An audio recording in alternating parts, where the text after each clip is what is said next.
एक बार मेरे साथ कहो कि हम सब ठीक होंगे।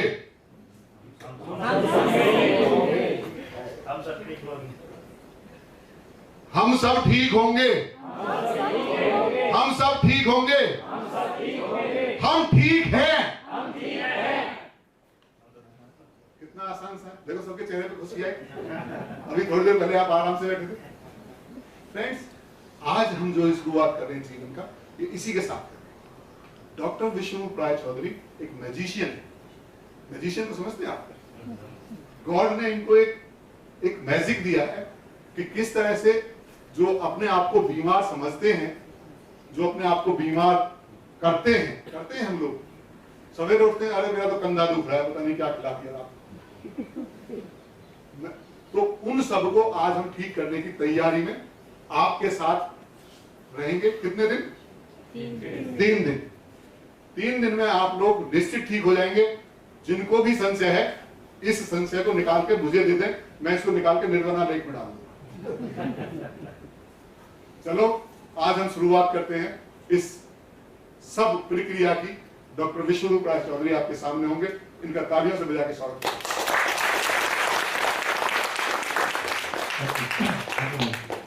गुड मॉर्निंग दोस्तों। Welcome to the first day of 3 days of diabetes cure tour. सबसे पहले मैं हमारे बहुत ही आरती पांडे जी आपका स्वागत करता हूँ। आपके मैं इंट्रोडक्शन बीजेपी के एक बड़े स्तंभ है ये, और जो हमारा सपना है, जो मेरा पर्सनल सपना है कि ये जो हम सीख रहे हैं ये लोगों तक पहुंचे। मुझे लगता है आप ये कर सकते हैं और आप वो आगे करेंगे। तो हमारे बीच आज मैं देख रहा हूँ देश विदेश से बहुत सारे, मेरे पास थोड़ी सी लिस्ट है पार्टिसिपेंट्स की। अलग अलग देशों से, अलग अलग जगहों से लोग हैं। दुबई से मॉल्विन पॉल इज देयर, राइट? हम विद यू, या आपके साथ दुबई से 3 लोग हैं। पाकिस्तान से दानिश, वो अभी अंदर है, बाहर है, आप हैं, आपके साथ 5 लोग हैं। यूके से भी है Hayan Aziza, you are there along with your, आप लोग 2 लोग हैं। ओके, या your son is there. So और बाकी यहाँ जो सबसे यंगेस्ट है कृष्णा एंड जश, उनके पेरेंट्स हैं यहाँ पे, या पेरेंट्स हैं?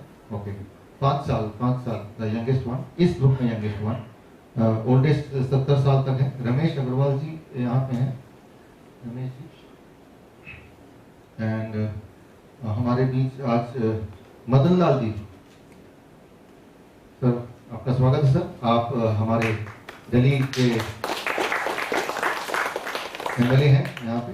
और हमारे बीच समीर मल्होत्रा हृदय, या आप हेल्थ मिनिस्ट्री में हैं, दिल्ली गवर्नमेंट के कंसल्टेंट टू हेल्थ मिनिस्टर। तो हम सब में अलग अलग एज ग्रुप है, अलग अलग प्रोफाइल है, अलग अलग देश है, सारा कुछ अलग अलग है। एक चीज कॉमन है सब में, we all are diabetes patients, most of us, except the caretaker. तो caretaker हम में से कुछ, but we all are diabetes patients. So आप सबकी जो दवाइयाँ हैं वो यहाँ पे, this is the place, इसके अंदर डाला हुआ है, ये कूलिंग में है। इंसुलिन है, दवाइयाँ एक और डब्बे में है। इंसुलिन से ये भर गया पहले तो। अब अगर मान लीजिए मैं एक हाइपोथेटिकल केस लेता हूँ कि दुनिया की सारी इंसुलिन की फैक्ट्रियां बंद हो जाए, दवाई की फैक्ट्री बंद हो जाए। इमेजिन कीजिए ये दवाई अब से ना मिले, तो अपने आप से पूछिए क्या होगा, व्हाट विल हैपन। सोचिए जरा एक सेकंड के लिए। Someday if you come to know that there will be no medicine available or no insulin available, right, for some reason there is a strike, then what will happen to you? दिल के अंदर से क्या आवाज आती है, उसका आवाज आएगी। What do you think? Will that be the last day of your life? Are you that much dependent on insulin? That much dependent on medication? Right? ले तो रहे every day, 3 times a day, 4 times a day, and for last several years, as much as about 35 years, 40 years.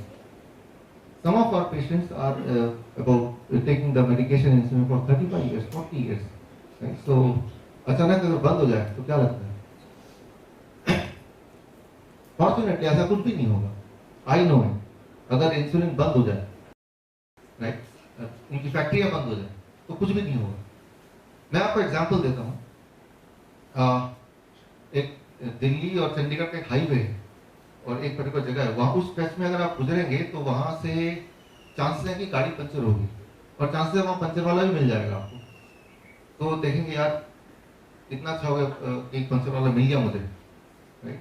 तो जब भी वहाँ जाते हैं तो पंचर होती है और पंचर वाला जरूर मिल जाता है, राइट? और हम शुक्रगुजार होते हैं यार इतना अच्छा आदमी, रात के 12 बजे भी ये पंचर वाला बैठा है, नहीं तो मेरा क्या होता।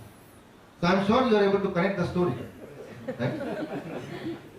तो अब अगर किसी ने पंचर वाले को किडनैप कर लिया फिर क्या होगा?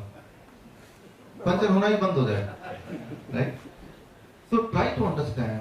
About 10 years back, about 15 years back, or even about 20 years back, there were not that much case of diabetes, especially of diabetes type 1 also, as it is today. Today, we got several calls. A child as young as just 1 year old, few months old, a diabetes type 1 patient. This means every time the child is eating a food, the child must be given insulin, as you all know. Right? So, which was unheard few years back. We have never heard such kind of thing, but it is very common and it is becoming even more and more common, right? With the as the day is progressing. So there must be some reason behind it, right? So वो कोई कारण होगा. तो उसको हम समझते हैं पहली बात. Let's try to understand. As I told you that you need not to take any insulin and medication, everything is here. So there is no possibility also. So what will happen to you? That is the big question. Answer you already know. That's why you are here. And the answer is that you will be free of insulin, you will be free of drugs, which happens in most of the cases. Here, to make you understand, let me give the same example. वो जो puncture वाला है उसको kidnap कर लिया मान लीजिए, और उसके बाद एक और काम हमें करना पड़ेगा. वो जो रोड है उसको झाड़ू भी लगाना पड़ेगा एक बार के लिए, right? So that there is no more nail or no more such kind of things left, right? One. And secondly, जब भी हम में से किसी का गाड़ी पंचर होता है तो जरूरी नहीं कि वो उस पंचर वाले की वजह से ही हो. कभी नेचुरली भी कोई गलती से कोई चीज चला जाता है तब भी पंचर होता है. सो आई एम नॉट सेइंग 100% वो पंचर वाले की जब भी पंचर होगा तो कोई ना कोई रेस्पॉन्सिबल पंचर वाला भी होगा. It is not like that, right? तो वो भी चांस है, but that is very rare. It is not that every day you come with some puncture, right? So in the same manner, one part is that you have to remove the puncture वाले and second part is you have to clean the road as well, right? लेकिन अब जरा सोचिए उस road में जो car कई बार जा चुकी है, सालों साल जा चुकी है और कई बार पंचर हो चुका है, that tire will be delicate, isn't it? इसका मतलब नेचुरली जब वो किसी भी और रोड में चलेगा, chances are that it will get punctured more quickly in comparison to any new tire, right? Even though, and that in that case it was not an intentional, right? There was not intentional puncture was sitting there also. मैं ये बोलना चाह रहा हूँ, हमें ये पता है जैसे कोई टायर बार बार पंचर होता है तो वो डेलिकेट हो जाता है. उसके बाद एक छोटा सा कोई कांटा भी होगा जो अदरवाइज नॉर्मली पंचर नहीं करेगा, लेकिन उस वाले टायर को पंचर जरूर कर देगा. Getting the point? So originally the tyre was good. वो टायर की गलती नहीं थी. The manufacturer was also perfect, but the circumstances made the thing so that the driver have to be more careful now, right? Because of the circumstances. So let's try to understand this in detail. थोड़ा इसको समझने की कोशिश करते हैं. So आज का जो फर्स्ट लेक्चर है, were you a diabetes patient? क्या आप पेशेंट थे? The day when you were diagnosed, जिस दिन भी आपको पहली बार पता चला you are a diabetes patient, were you a diabetes patient in reality? Right? क्या वो वाकई में आप diabetes patient थे? Right? That is one big question. क्योंकि मैंने देखा कि diabetes patient नहीं होते. It is always drug induced diabetes. For example, let's say I don't have a diabetes, but if I keep on taking diabetes drugs, medication, so after some time my body will be drug dependent. Now I'll be really a diabetes patient, and that will not be a fault of my biology or my genes or anything else for that matter. It is just because I have been on medication or insulin for some time. For example, let's say if I start taking insulin, initially my blood sugar will drop little bit, थोड़ा नीचे मेरा blood sugar चला जाएगा, but gradually my body will reset, right? Are you getting the point? दोबारा अपनी setting करेगा body will understand that every day outsource किया जा रहा है about 20 unit of insulin, This means I must produce less 20 unit less urine so that it stabilizes. It will not happen in one day, but it will happen over a period of time. Body always tries to readjust, right? आपको पता है जब ठंड लगती है तो हम कांपते हैं ताकि बॉडी का अंदर का टेम्परेचर उतना ही मेंटेन हो। तो जब कांपेंगे तो वो अंदर का temperature body will be able to maintain. You all know about that, right? जब हमारे बॉडी में पानी कम हो जाती है तो हमें प्यास आती है, so that we drink water and body उतना ही लेवल ऑफ वाटर मेंटेन करे। So body is having an approach to maintain the equilibrium. It is called homeostasis. Homeostasis क्या है? For example, मान लीजिए ये साइकिल है, साइकिल में हवा भरते हैं हम, ये इसी की तरह है। हवा भरते हैं बट उसकी एक लिमिट है। हवा ज्यादा भी नहीं भर सकते और कम भी नहीं भर सकते। There is a range, right? आप देखते हैं जब गाड़ी में तो आपका ध्यान गाड़ी पे पंचर वाले की तरफ ना हो कि you are looking at the meter. There is a range, right? उस रेंज के बीच में है तो that is the tyre will give the highest efficiency, right? तो उस रेंज को मेडिकल भाषा में as you know homeostasis, right? So homeostasis of blood sugar, homeostasis of blood pressure, homeostasis of body temperature. Body temperature 96 से लेकर 99 के बीच में कहीं बॉडी मेंटेन करना चाहती है, राइट? अगर ठंड है तो वो थोड़ा अंदर से अकॉर्डिंगली हार्मोन प्रोड्यूस करेगी so that it will be able to maintain the temperature between that range, and that range is very narrow range. वो थोड़ा सा ही रेंज है, राइट? सो सर्कमस्टेंस बाहर के कितने भी अलग अलग क्यों ना हो, but that range body is able to manage. ये हम सबको पता है ऑलरेडी, राइट?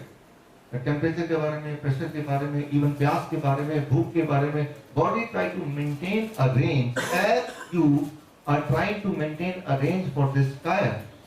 जैसे इस टायर के लिए आप एक रेंज मेंटेन कर सकते हो, वैसे ही बॉडी भी एक रेंज मेंटेन करती है। सो this is something which you already know about it.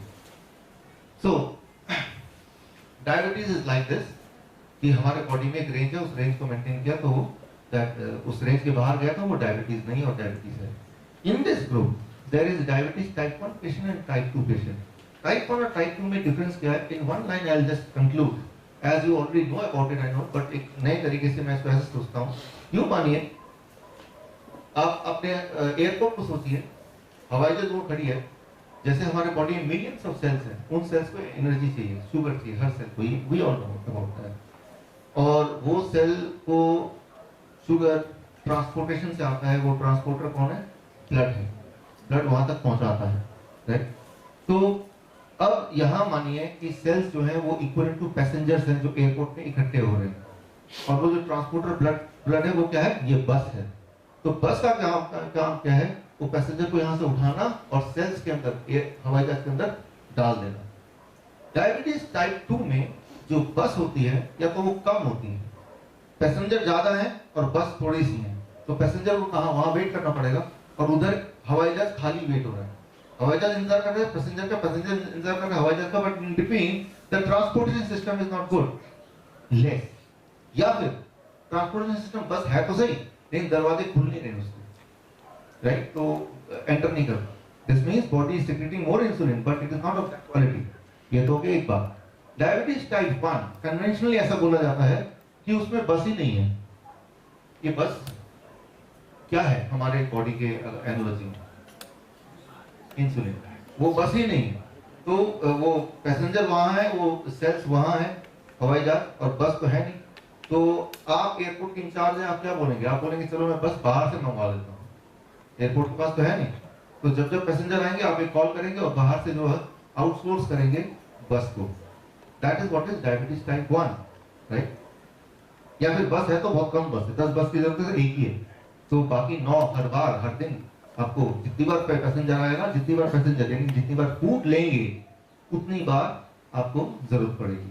So conventionally this is what is diabetes, right? So लेकिन अब क्या है कि अगर पैसेंजर ज्यादा हो गए तो एयरपोर्ट पर अभी बोझ पड़ेगा, राइट? यानी कि अगर शुगर बॉडी में ज्यादा हो गया तो it will be a burden on the body, right? तो बहुत सारे उसके साइड इफेक्ट्स होते हैं जो आपको पता ही है, राइट? कमजोर लगना। कमजोरी क्यों होती है? क्योंकि वो सेल्स में एनर्जी नहीं पहुंच रही, ब्रेन के सेल्स में नहीं पहुंच रही तो कंफ्यूजन होगा, बॉडी के सेल्स में नहीं पहुंच रही तो कमजोरी आएगी, राइट? वीकनेस आएगा, टायर्डनेस आएगा। तो those are the common side effect जो कि एक डायबिटीज पेशेंट वैसे भी फेस करता ही रहता है। सिमिलरली हाइपोग्लाइसीमिया और हाइपरग्लाइसीमिया दो चीजें हैं। हाइपोग्लाइसीमिया तो मैं एक टायर जिसमें हवा कम है, right, that I call hypoglycaemia. Hyperglycaemia जरूरत से ज्यादा हवा है, राइट, तो वो बैलेंस से बाहर है कहीं कहीं ना कहीं, right. This means in the circulation there may be some sugar, right, but it is not reaching, right, so then it is hyperglycaemia. Hypoglycaemia जो होता है वो कभी नेचुरली नहीं हो सकता। हाइपोग्लाइसीमिया नेचुरली नहीं होता, वो होता है जब आप इंसुलिन लेते हैं और वो इंसुलिन ज्यादा होती है। तो इंसुलिन बाहर से अननेचुरल चीज है, इसका मतलब वो उसका इफेक्ट भी अननेचुरल है। हाइपोग्लाइसीमिया एक नेचुरली किसी को नहीं हो सकता, राइट। डायबिटीज के पेशेंट को हाइपोग्लाइसीमिया नहीं हो सकता, यानी कि लो शुगर की प्रॉब्लम नहीं हो सकती। लो शुगर की प्रॉब्लम तब होगी जब आप इंसुलिन ले रहे हैं और वो कहीं ज्यादा है, बॉडी उसको ठीक से ठिकाने नहीं लगा पा रही है, बॉडी उसको न्यूट्रलाइज नहीं कर पा रही। न्यूट्रलाइज का मतलब समझते हैं, या तो बॉडी उसको यूटिलाइज करेगा या तो उसको न्यूट्रलाइज करेगा। न्यूट्रलाइज मतलब नहीं चाहिए लेकिन उसको डंप कर दो, और दोनों जब नहीं कर पाएगा तो insulin will take over, right, और that is called hypoglycaemia, that is more dangerous. तो हाइपोग्लाइसीमिया ज्यादा डेंजरस है in comparison to hypoglycaemia. Hypoglycaemia dangerous नहीं है, मरने नहीं वाले। हाइपोग्लाइसीमिया ज्यादा या कम, ज्यादा शुगर को हाइपोग्लाइसीमिया तो कहते हैं, कम वाले को कहते हैं हाइपरग्लाइसीमिया। हाइपर, काफी समय तो मैं खुद ही कंफ्यूज था हाइपर वाला कौन सा है, राइट। तो ये सारे नाम जो है ना मेडिकल के नाम बड़े कंफ्यूजिंग नाम है, इतने कंफ्यूजिंग नाम है। 60 साल उसमें जब तक नहीं पढ़ाई करेंगे ना, वो you will not be familiar, और तब तक जो आपकी कैपेसिटी सोचने की ओरिजिनल वो खो जाएगी, एक रट्टा टाइप हो जाएगा सारा कुछ। हाई, कितना हाई जाने से हाइपरग्लाइसीमिया, कितना हाई जाने से खतरा है, क्या लगता है कितना शुगर होना चाहिए खतरा होने के लिए, डेथ के लिए? How much? 1000 हो जाएगा, डेथ हो जाएगी। The highest Guinness book of world record का जो है दैट इज 2656। मैं ये नहीं चाहता कि आप ये कोई रिकॉर्ड ब्रेक करें, I don't want that, you should break this record, but the highest is this 2656, right. 7 साल का बच्चा, राइट, गिनीज वर्ल्ड रिकॉर्ड, 7 साल का बच्चा 2008 में, राइट। अभी भी जीता है वो, diabetes type 1 patient, although he is on insulin, US में।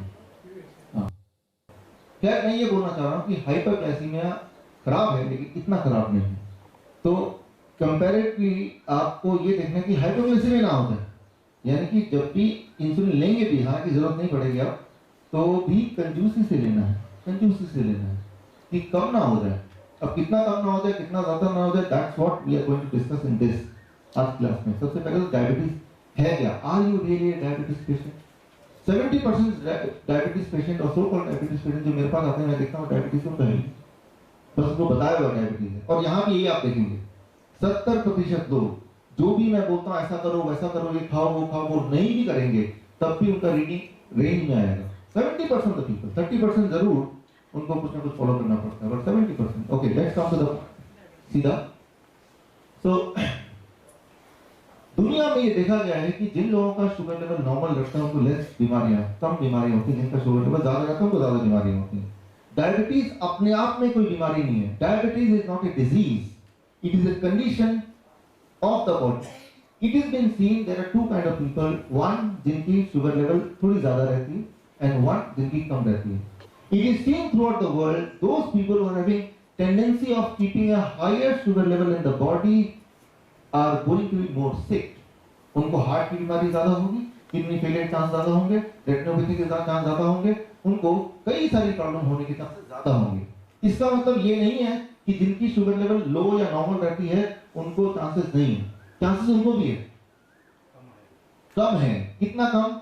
अगर आपका ब्लड शुगर नॉर्मल रहता है, कन्वेंशनल स्टैंडर्ड के हिसाब से 100-150 के आसपास रहता है, तो आपका पूरे जीवन में हार्ट अटैक से मरने के चांस 20% है, 20%। और अगर आपका ज्यादा है ब्लड शुगर तो 22% है, 2% बस, राइट। तो फिर भी 2% को प्रोटेक्ट करने के लिए कम ही होना ठीक है। तो इतना। Similarly for kidney failure, similarly for retinopathy, that is the world average, right. यही वर्ल्ड एवरेज कहता है।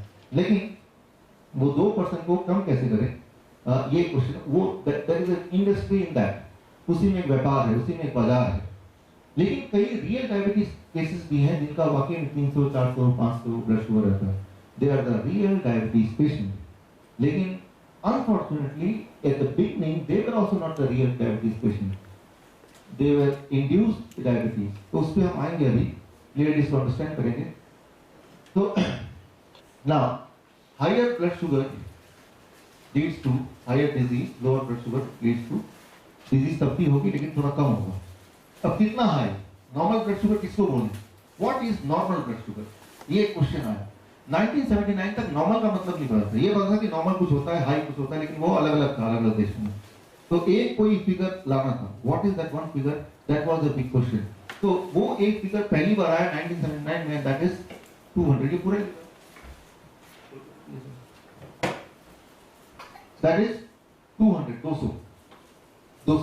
1979 में पहली बार एक पॉइंट किया गया एनडीडीजी, नेशनल डायबिटीज डेटा ग्रुप, कि जिन लोगों का ब्लड शुगर 200 से ऊपर है वो ज्यादा बीमार रहने वाले हैं जिंदगी में, उनके हार्ट की डिजीज ज्यादा होने वाले हैं, उनकी मौत जल्दी होने वाली है, वो बहुत बीमार पड़ने वाले, बीमारी रहेंगे. और जो लोगों की इनसे कम है उनका केस में कम है बीमारी की चांसेस.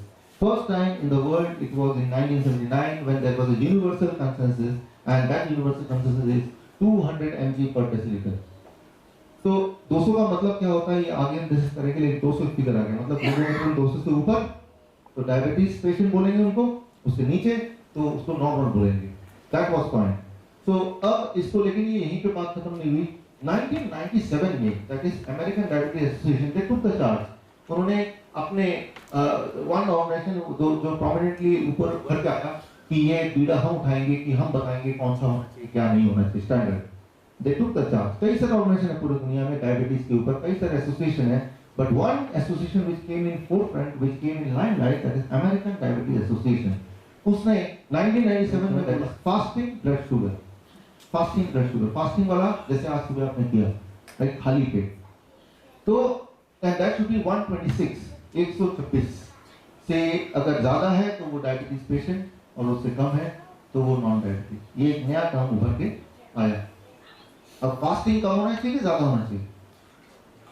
मान लो रात को खाना खा के आप करते हैं, रीडिंग इज 200, तो सुबह जब फास्टिंग करेंगे 200 से कम आना चाहिए ज्यादा आना चाहिए? कम आना चाहिए. यूनिवर्सली ये लगता है कम आना चाहिए, क्योंकि रात को खाना खाए, अब शुगर बॉडी में इकट्ठा हो गया, बट आप जब सोए हैं तब भी you are spending energy, right, and body is utilising that sugar continuously. This means morning fasting should be lesser than what it was in the night. But many times the situation is other way around. अक्सर ऐसा नहीं होता, उल्टा होता है. मेरे पास कितने patient आते हैं, डॉक्टर रात को मैंने किया था तो मेरा जो पीपी आ रहा था खाना खाने के 2 घंटे बाद that is 200, that was 200, but in the morning मैंने देखा fasting that was 250. 250. तो मैंने कहा खाली होगा रात को सपने में आपने कुछ? नहीं doctor, don't joke, I am very serious and I am very scared and afraid. ये उल्टा कैसे हो रहा है? अब देखिए, ये इसको समझिए, उल्टा होना नॉर्मल है. इट इज वेरी नॉर्मल कि उल्टा हो, यानी कि fasting may be equal to the postprandial और sometime it can be even higher than the postprandial, right. So in both the cases it is normal. इस पे हम आएंगे अभी, राइट. सो फास्टिंग मैंने बताया कि वन टर्म वाज 126, राइट. लेकिन बात वही नहीं बनी. 2003 में इसको और घटा दिया गया. इट वाज मेड 100, कि जिन लोगों का 100 से ऊपर है वो भी डायबिटीज पेशेंट दवा पे आ जाना चाहिए, जो 100 से नीचे है वो नॉर्मल माने जाएंगे. अब जैसे जैसे ये कम होगा, व्हाट यू एक्सपेक्ट, जैसे जैसे कम होगा क्या होगा? डायबिटीज पेशेंट उसी रफ्तार से बढ़ते रहेंगे. And it was happening also. इससे कम होते ही डायबिटीज पेशेंट बढ़ रहे थे. बट बात यहाँ पे रुकी नहीं. 2010, अब से 4 से 6 साल पहले एक और टर्म आ गया, right, that is intermediate hyperglycaemia. 140, खाना खाने के 2 घंटे बाद अगर 140 से ऊपर हुआ तो भी आपको दवा खाना है.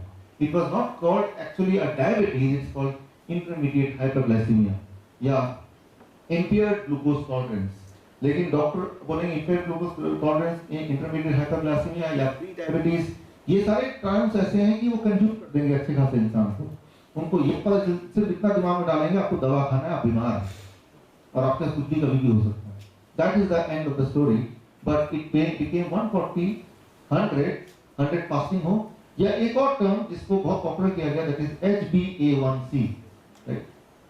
and that should be more than 5.6%. इसको मैं एक्सप्लेन करूंगा ये होता क्या है, राइट? तो किसी का 6.5 आ गया तो वो परेशान, अरे मेरा HbA1c 6.5, there is going to be something wrong, right? ऐसा है। ये जो पैरामीटर्स है इसको ठीक से समझना बहुत इंपॉर्टेंट है, right? So only then you will come to some conclusion.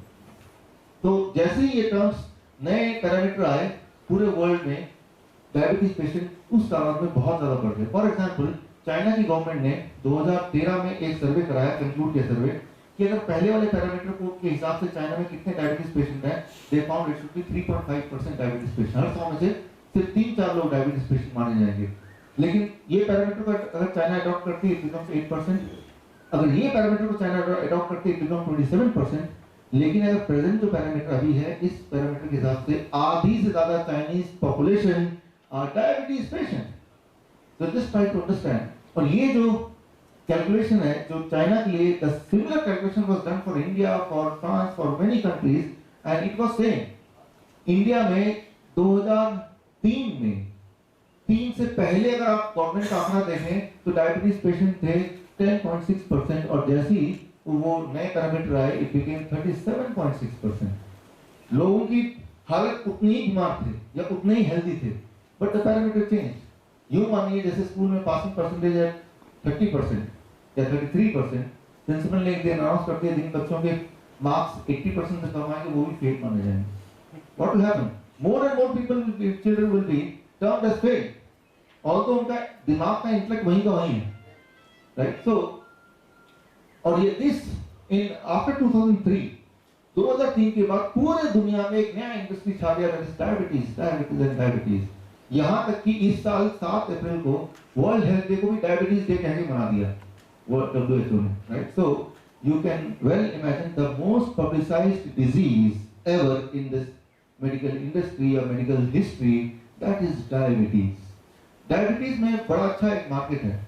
रोज आप ग्लूकोमीटर चेक करें, ग्लूकोमीटर इंडस्ट्री है, वो मतलब मैन्युफैक्चरिंग यूनिट है, फिर उसके स्क्रिप्ट्स है, राइट?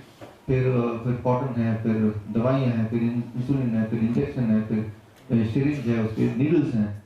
तो इतनी सारे लोग हैं सस्टेन हो रहे हैं आपकी वजह से, कितने सारे लोग हैं जो उनका दाना पानी चल रहा है, right? So they must be thankful to you and they will remain thankful to you for life long if you keep on contributing like this.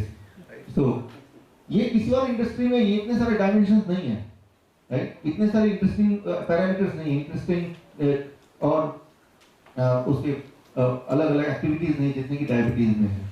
Cancer में नहीं है इतना, हार्ट डिजीज में नहीं है इतना जितना इसमें है। तो अकॉर्डिंगली ये इंडस्ट्री बहुत बढ़ती गई। आप इस आंकड़े को देखिए ध्यान से, यू विल अंडरस्टैंड। अब करंटली इस वक्त आज हम जो बैठे हैं, today is what date? 30th, राइट? 30th of 29th of April 2016। आज के डेट में this is the parameter which you are following, right? आप अगर आज डॉक्टर के पास जाएंगे तो वो इनमें से देख के फिर आपको तय करेंगे कि डायबिटीज आपको है कि नहीं है, राइट? लेकिन ये पैरामीटर किसने दिया? कोई भगवान ने नहीं दिया, राइट? हमेशा से नहीं था, ये अभी कुछ समय से आया है। It is been given by American Diabetes Association. American Diabetes Association से पूछा गया ये जो आपने पैरामीटर बनाया 100, ये आया कैसे? It's big question. ये 100 आया कैसे? इसके पीछे कोई बैकग्राउंड तो होगा, कोई हिस्ट्री तो होगी, कोई केमिस्ट्री तो होगी, कोई सर्वे कुछ तो होगा, कोई ट्रायल तो होगा। इनका जवाब था, ये सरप्राइज टू नो, ये इन्होंने इनके अपने मैगजीन में ही जो जवाब है वो मैं लेके आपको बता रहा हूँ। The answer was loading the cut off point for impaired fasting glucose. What is the evidence? Where is the logic? इनका लॉजिक था कि हमें ऐसा, अगर इसको पढ़े के यहाँ पे लिखा है कि हमें ऐसा लगा कि इतना रख दे तो ठीक हो। कहा अच्छा लगने के पीछे भी तो कोई लॉजिक होगा। कहा कि वो समय बताएगा, देखेंगे क्या होता है लोगों को। एंड ऐसा नहीं कि मैं एक्सैजरेट करके बोल रहा हूँ। If you want I can mail you और आई कैन सेंड यू और फोटोकॉपी करके आपको दूंगा पढ़ने के लिए। तो it was so irresponsible answer in their own medical journal when the community, the medical community, they asked this question, why, from where these two parameter came, 100, 140 कहीं से आया? तो आपके दिमाग में होगा 100, ना जाने लाखों उन्होंने सर्वे किए होंगे, ट्रायल किए होंगे, मेडिकल इंटरवेंशन किए होंगे, बहुत सारे एनिमल्स ट्रायल किए होंगे, उसके बाद एक कंक्लूजन निकला। जरा सोचिए वो 100 क्यों निकला, 101 क्यों नहीं, 99.7 क्यों नहीं? जब टेम्परेचर होता बॉडी का वो तो ऐसा होता ना 97.6 ऐसा कुछ होता ना, वो 100 तो नहीं होता, राइट? तो ये एकदम एग्जैक्ट 100 कैसे? कभी सोचा कभी किसी? Why it is just 100? क्या ये कोइंसिडेंस है कि बिल्कुल 100 पे अटक गई गाड़ी? It could have been 103.5, something like this, right? जब भी मेडिकल इंटरवेंशन होता है, जब मेडिकल ट्रायल होता है, जो नंबर आता है वो इतने राउंड फिगर में कभी आता है? आ सकता है कभी, right? ये आ ही नहीं सकता, आता ही नहीं है, right? It is quite unnatural. So that itself, right, gives a clear understanding. It is an imaginary number given. एक नंबर बस यूं ही छोड़ दिया, right? कोई इसका लॉजिक, इसके कोई ट्रायल हो, इसका कोई बैकअप हो, कुछ है ही नहीं, nothing. The only thing is कि चार लोग बैठे, वो चार लोग कौन है मैं आपको आगे बताऊंगा, and they decided one day on coffee table, let it be 100, चलो भाई 100 कर देते हैं. वो 4-5 लोग हैं जिससे पूरी दुनिया के लोग, including us, right, are being decided or labeled as diabetes patient or not. हालांकि आप में से कई लोग हैं जिनके रेंज इससे कई ऊपर है, but I am saying कि ये पैरामीटर से हम शुरू करते हैं क्योंकि जो सबकी जर्नी यहीं शुरू होती है. HbA1c की बात भी करेंगे हम अभी, राइट? उससे पहले पैरामीटर को थोड़ा और इलैबोरेट कर दूं. पूरे दुनिया में 55% of the population they demonstrate a phenomena called down phenomena. Down phenomena का मतलब क्लियर है कि फास्टिंग ज्यादा बढ़ा हुआ आता है और पोस्टप्रांडियल कम आता है, उल्टा, राइट? तो मतलब फास्टिंग आएगा 250 जबकि पीटी का 200, राइट? पूरा रात भर तो खाया नहीं. ये एक बड़ी इंटरेस्टिंग फिनोमेना है ह्यूमन बॉडी की. जब आप सो के उठते हैं, हम में से कुछ लोगों के लिए, सबके लिए नहीं, 55% आधे लोगों के लिए, हम में से, which I also is one of them, हम में से आधे लोगों के लिए बॉडी एक डिसीजन लेता है, लिवर एक डिसीजन लेता है. सुबह जब उठते हैं, खाना खाने से पहले तक, before you start eating your first food, you still need some energy to do the activity in the morning, right? Morning में पूरा रात भर आपने खाया नहीं, you had a fasting the whole night. So for some of us, the body decides that till the time you eat the food, you still need some energy. So the hidden stored sugar in the liver decides to release some of them to support your body till the time you eat your first breakfast, right? So the liver is managing till that time. तो आपके सो के उठने से just पहले liver excess sugar will circulate in the bloodstream, right? ताकि आप instantly उठते energetic हो जाएं, and even if you don't take food after till for next 1 hour 2 hours, it's okay, you don't feel hungry, right? So इस case में I'm sure you're able to understand that fasting can be more than the postprandial, but it is not a disease. ये कोई बीमारी नहीं है, ये brain का decision है. It is a एक बार फिर रिपीट करता हूँ, इसको हिंदी में ठीक से बोलता हूँ. देखिए, एक तो ये ब्रेन है हमारा जो हमारे पूरे बॉडी को हर मेटाबॉलिक मैकेनिज्म को मेंटेन कर रहा है, और दूसरा है liver, right? Liver is called the second brain. Liver को सेकंड ब्रेन बोलते हैं. लिवर का वेट होता है करीब the heaviest organ of the body about वो हाथ का कितना वेट होता है? 2.5 kg. वो 2.5 kg का हाथ नहीं, वो 2.5 kg का लिवर होता है, right? Heart is 250 gram only, उसका weight 10 times the liver. So liver takes independent decision bypassing the brain, right? तो आप में से कुछ लोगों के लिए लिवर क्या करता है, सो के उठने से पहले, सुबह सो के उठने से पहले लिवर के अंदर जो छुपा हुआ शुगर है वो रिलीज कर देता है, ताकि अगर आप ब्रेकफास्ट नहीं भी करेंगे, लेट से भी करेंगे, तो छुपा हुआ शुगर जो लिवर ने रिलीज किया ब्लड में, उसकी मदद से आप एनर्जेटिक रहेंगे, अपना काम करते रहेंगे. क्लियर होगी बात? इस केस में आपका फास्टिंग ज्यादा आएगा कि कम आएगा? हाँ, ज्यादा आएगा. तो लेकिन अमेरिकन डायबिटीज एसोसिएशन ने उसको अकाउंट बोला है. अगर अकाउंट बोला तो याद रखिए 55% लोगों का ज्यादा आएगा पूरे दुनिया. इसका मतलब American Diabetes Association want to say 55% of the world population are diabetes patient और they are abnormal, right? Which cannot be true. So fasting कम होना चाहिए, पोस्टप्रांडियल ज्यादा होना चाहिए. इस लॉजिक से बाहर निकलना पड़ेगा. You have to come out of that logic. This decision ADA cannot do. This decision you cannot do. Let this work be with the liver itself. वो लिवर को करने दीजिए, राइट? हमारे पास ये सोचने का, कैलकुलेशन करने का कि फास्टिंग कम होगी ज्यादा होगा, वो कैपेबिलिटी नहीं है. वो कैपेबिलिटी लिवर के पास है. It is doing its job. So need not to worry about that. If the fasting is higher, you are absolutely normal. But this phenomena was not explained and known to the medical science till 2005. 2005 से पहले ये phenomena ठीक से explain नहीं था, right? तो कोई doctor अगर बोलता है कि मैंने सुना नहीं, मैं जानता नहीं हूँ फास्टिंग कम होना चाहिए, तो उसकी गलती नहीं है, because he might have passed before that, right? He might not have read the medical latest journal, so it is quite logical and quite it is normal for him to not knowing about all this, right? So there is nothing called fasting, there is nothing called postprandial now. Fasting और postprandial अलग अलग नहीं देखना आपसे। तो वो fasting भी ज़्यादा हो सकता है किसी का, postprandial भी कम हो सकता है किसी का, right? ये तो हो गया पहली बात where we have concluded. Now one important and most important thing for all diabetes patients, HbA1c. ये एक बहुत इंपॉर्टेंट बात है जिसको आपको समझना है। What is HbA1c? और वो 5.6 से अगर ज्यादा है तो आपको डायबिटीज पेशेंट बोल देंगे, अगर उससे कम है तो you will be normal. That is what is said. अब इसको समझिए पहले तो HbA1c मतलब क्या होता है? Hemoglobin which travels in the body, in the blood, it is a carrier of the sugar, right? लेकिन वो कैरियर क्या होता है? It will transport the sugar in the cells में करेंगे ना, बट मान लीजिए 100 हीमोग्लोबिन के 100 ये मॉलिक्यूल्स हैं और शुगर को कैरी करना है। कुछ शुगर क्या करता है, वो उसमें चिपकते रहता है हमेशा, राइट? दिस मींस वो ट्रांसपोर्टेशन में बैठ गया। जैसे मान लो आप यहाँ तक पहुंचे लेकिन आपका ड्राइवर तो गाड़ी में बैठ गया ना, वो तो गाड़ी से निकल नहीं रहा, right? Similarly, some sugar they stick to the blood itself, but sugar is not meant to be stuck in the blood. वो blood में रहने के लिए नहीं बना, cells में जाना चाहिए उसको। लेकिन फिर भी कुछ sugar by default it stick to the blood itself, right? वो कितना काउंट कीजिए कितने हैं? 1 2 3 4 5 6, तो 6 तक नॉर्मल मान लिया कि नॉर्मल है, लेकिन 700 होगा तो कितना हो जाएगा HbA1c? 7%।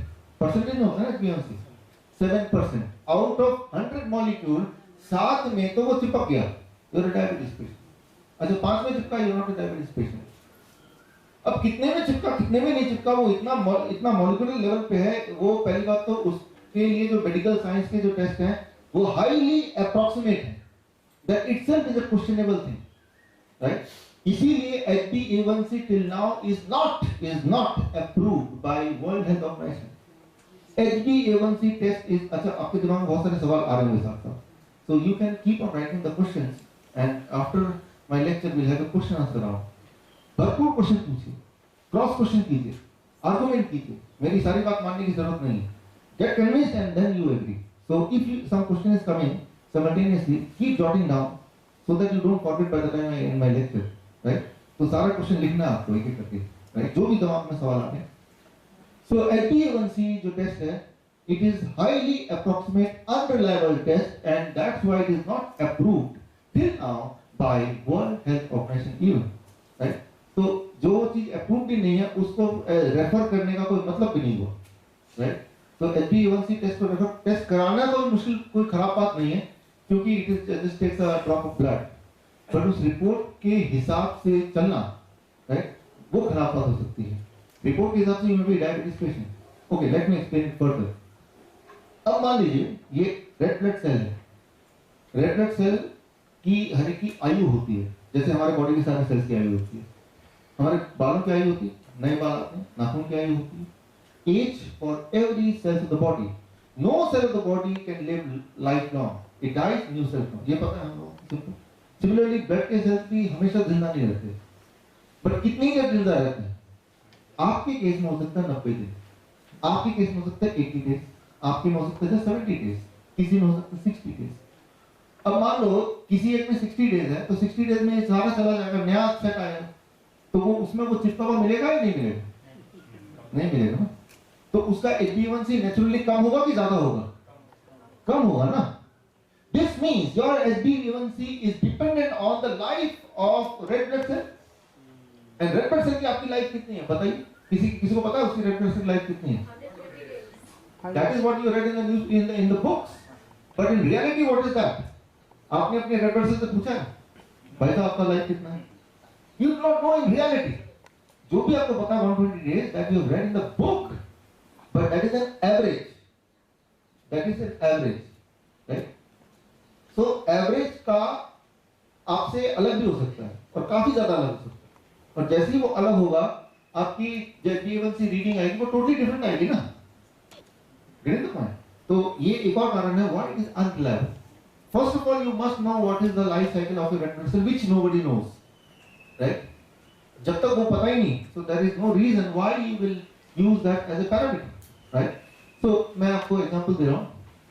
मान लीजिए 3 पेशेंट है, patient number A, patient B, patient C. तीनों का पोस्ट पेंडल लगातार 200 आ रहा है. तो क्या तीनों का HbA1c भी सेम होना चाहिए ना? लेकिन होता नहीं है. All the 3 are able to maintain the similar blood sugar level for 3 months together. This means उनकी HbA1c भी बिल्कुल सेम आनी चाहिए, क्योंकि वो ये भी तो वही रिफ्लेक्ट करेगा.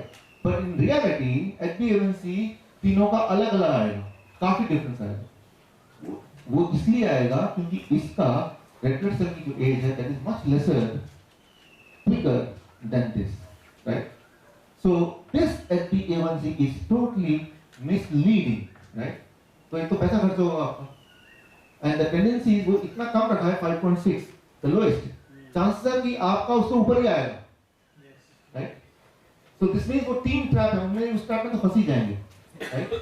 So वो ट्रैप है, तो उसको आप बिल्कुल इग्नोर कर दीजिए. need not to even do that testing. हाँ, टेस्टिंग का एक फायदा है, and that is पिछली बार 3 महीने पहले टेस्ट कराया था तो आपका 10 आया था रीडिंग HbA1c, इस बार 9 आया. इसका मतलब आपका शुगर लेवल पिछली बार से बेटर है. Your own comparison. This means you are able to maintain the sugar level much better than what it was 3 months back. That is the only reference, right? This means you are more disciplined in these 3 months as far as fooding. Your body did a better job than the previous month. It is in comparison with yourself. अपने आप से compare करने के लिए वो ठीक है. But to decide on the basis of that whether I am a diabetes patient or not, that is something which is not, right? There is no logic of that. इसीलिए WHO, European Diabetes Epidemiology Group, these 2 groups, they have criticized and not accepted this criteria. ये जो criteria India में follow होते हैं, जिसके basis पे आप diabetes बोलते हैं, वो फॉलो WHO ने अप्रूव ही नहीं किया. ना तो इसको किया, ना इसको किया, ना इसको किया, राइट? उल्टा क्रिटिसाइज किया, राइट? तो ये है कि एक तो मेरा लॉजिक मैंने बताया, और लॉजिक को भी एक बार छोड़ दें तो these big groups, they have not accepted this. So this means it is questionable. Now coming back, who are ADA? ये जानना जरूरी है. ADA है कौन? ADA is funded and controlled by these companies. ये कंपनी कौन सी? These are the companies जो वो वाला दवा बनाते हैं, वो मैन्युफैक्चर करते हैं जो आप डायबिटीज के लिए लेते हैं, right? These companies, they join hands together and they created one foundation called American Diabetes Association, and their only goal is more and more diabetes patients all over the world. And I can tell you this goal because unfortunately I am also one of the member of ADA, right? So I know the inside story, right? So यहाँ पे मैं ये बोलना चाह रहा हूँ कि ये लोग हैं, आप उनके वेबसाइट पे जाएंगे, you know, these are the promoter of ADA, right? And they publicize well. And I'll give you one small example. आप आज के बाद when there will be a break, you do Google में Amazon में जाके you ask for American Diabetes Association Food for Diabetes. तो एक book आएगी, Healthy Fast Food Eating, कि बर्गर खाना पड़ेगा डायबिटीज के पेशेंट. यस, अच्छा उसका पहला चैप्टर में जाएंगे, कहाँ खाना चाहिए डायबिटीज के पेशेंट को, जाके बास्किन रॉबिन्स जाना चाहिए, बर्गर किंग में जाना चाहिए, डोमिनो पिज्जा में जाना चाहिए, KFC में जाना चाहिए, मैकडॉनल्ड्स जरूर जाना चाहिए 2 बार कम से कम, राइट? और फिर भी डायबिटीज शुगर ना बढ़े तो और भी कुछ लिस्ट दिया हुआ है, right? So this is the truth, you can check in the break. So is it not very clear what is their intention? क्या अभी भी क्लियर नहीं हो रहा, right? It crystal clear. So जो एक छोटे बच्चे को भी पता है किससे शुगर बढ़ सकता है, कौन सी चीज खराब होती है, right? And that is the ये हेल्दी रेस्टोरेंट ईटिंग, उसके अंदर जाएंगे तो वो उसमें रेसिपी दिया, ये खा लो तो इतने पैसे खाए तो ये भी खा सकते हैं, किस दिन ये भी ट्राई करके देखो, right? So that is what is American Diabetes Association. It supports these companies, right? इन कंपनी को वो एंडोर्स करती है, कैडबरीज को एंडोर्स करती है, चॉकलेट खाना चाहिए रोज, right? So endorse by American Diabetes Association. So it is not an association, it is not a medical foundation, it is just a face of those publicity के लिए वो एक companies के एक एजेंसी. उस एजेंसी को अगर वो मेडिकल इंडस्ट्री, उसको अगर मेडिकल साइंस से हम कंफ्यूज कर रहे हैं, so that is the first problem. That is the first problem, right? I am not saying there is no diabetes case in real. There may be case, but to get cured, you follow the recommendation given by them can be highly dangerous. Can be highly dangerous. And unfortunately, American Diabetes Association की बात India में Indian Medical association follows closely American Diabetes association. यहाँ से जो भी कुछ आता है सीधा इनके पास जाता है American Medical Indian Medical Association के पास. इंडियन मेडिकल एसोसिएशन से it goes to the doctors and from doctors it goes to all of us like this, right? So this means you have to take back the responsibility, right? You can not give the responsibility to the doctor. ऐसा नहीं कि वो doctor को ठीक नहीं करना चाहता. The doctor जहाँ का concept है, he may be wanting to cure you, but he is controlled by somebody else. IMA, right? मैं कहीं भी जाता हूँ, जहाँ भी सेमिनार करने जाता हूँ, उससे एक दिन पहले, everywhere, wherever I go for seminar, और उससे एक दिन पहले, इंडियन मेडिकल एसोसिएशन वो प्रेस कॉन्फ्रेंस करती है और वो सारे अकाउंट दे देती है. Doctor Vishnu Roy Chaudhary is fraud, right? If you Google, you'll find many such kind of The Hindu, Times of India, Deccan Herald, all those things, right? So anyway, I asked him many times, even इसमें भी, कि आप आओ एक बार, I invite you and you come and have the open debate, maybe in the front of press. क्योंकि वो press के सामने जाके बोलते हैं. They never came, कभी भी नहीं आए. इस बार भी तो हम गए थे हेल्थ मिनिस्टर के पास. आप तो थे ना बैठे, right? तो तो अपने आ रहे हेल्थ मिनिस्टर साहब, उन्होंने बोला था कि वो आएंगे मेरे ख्याल 30 और 1 को, right? Maybe tomorrow health minister he himself will come. तुम कल आएंगे या परसों आएंगे? आज जैसे he said, I gave an open challenge. Yeah, आप आओ, let's have a debate. Maybe in the front of media. I'll come out with the documents and evidences. So let's see. So what I need to say here is that you have to take back that responsibility. आपको अपना doctor बनना पड़ेगा. वो knowledge आपको देनी पड़ेगी. Otherwise it will be misleading and lifelong you'll be in a trap of the medication, of the doctors, of the association. वो तब तक जब तक या तो आपका जेब खाली ना हो जाए या आपकी जान ना चली जाए, दोनों में से एक. तो शुरुआत करते हैं, start understanding it. So first जो मेरा आज का लेक्चर है, understanding what is the real diabetes, and then I'll tell you how to stop it.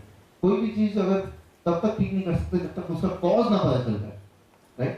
So until then you cannot cure it. आते हैं असली डायबिटीज पे. नेशनल डायबिटीज डेटा ग्रुप 1979 उन्होंने जब ये क्वाइन किया था कि 200 से ऊपर डायबिटीज, अगर 200 से ऊपर रीडिंग डायबिटीज पेशेंट की है, नीचे है तो वो डायबिटीज पेशेंट नहीं है. तो वो ट्रायल अगर आप क्लोजली पढ़े, I read the complete trial, मैंने उसको बहुत मोटी ट्रायल मैंने पूरा ढंग से पढ़ा. तो उस ट्रायल का कंक्लूजन ये है 1213 1213 लोगों को उन्होंने 5 साल तक या 6 साल तक या 7 साल तक, 5 से 7 साल के बीच में या 4.5 साल से 7 साल के बीच में उन्होंने फॉलो किया. इतने लोगों को रैंडमली उन सबकी शुगर चेक किए, उनकी रीडिंग लिखते गए, राइट? और ऐसा 5 साल से 7 साल के बीच में किया. कुछ लोग 5 साल के लिए अपने रीडिंग दे पाए, कुछ लोग 7 साल के लिए दे पाए, कुछ लोग बीच में 4 साल के बाद भाग गए, तो सारी रीडिंग लिया. कितने लोग टोटल थे? 1213. उनमें से 5 साल या 7 साल बाद उन्होंने देखा 77 लोग ऐसे थे जिनको आंखों की दिक्कत हो गई, रेटिनोपैथी, बाकियों को नहीं. अब उन्होंने चेक किया वो 77 लोगों के इतने सालों में रीडिंग कितनी थी शुगर की, देखा उन सबकी रीडिंग 200 से ऊपर थी. तो ये कंक्लूड कर लिया, कंक्लूजन क्या है कि 200 से ऊपर रीडिंग मतलब आंखों में दिक्कत हो सकती है. This is what is the medical science. जब भी कंक्लूजन आता है ऐसे आता है. तो फिर उन्होंने ये कर दिया कि 200 से ऊपर को डायबिटीज बोलते हैं.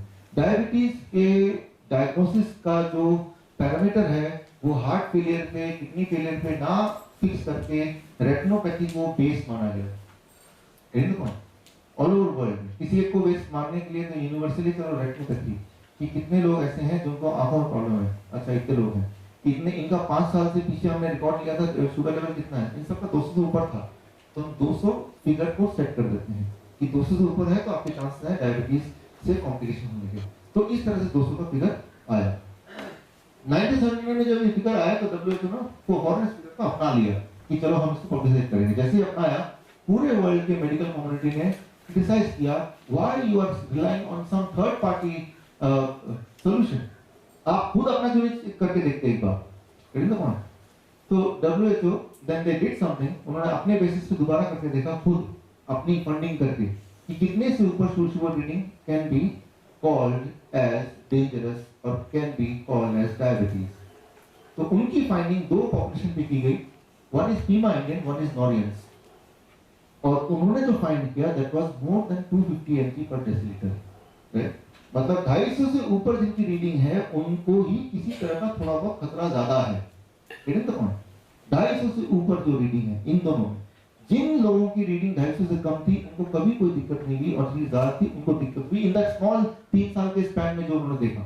राइट? सो तो उन्होंने पॉइंट किया 250 से ऊपर। अगर ओरिजिनल लोगों को वो 250 से ऊपर।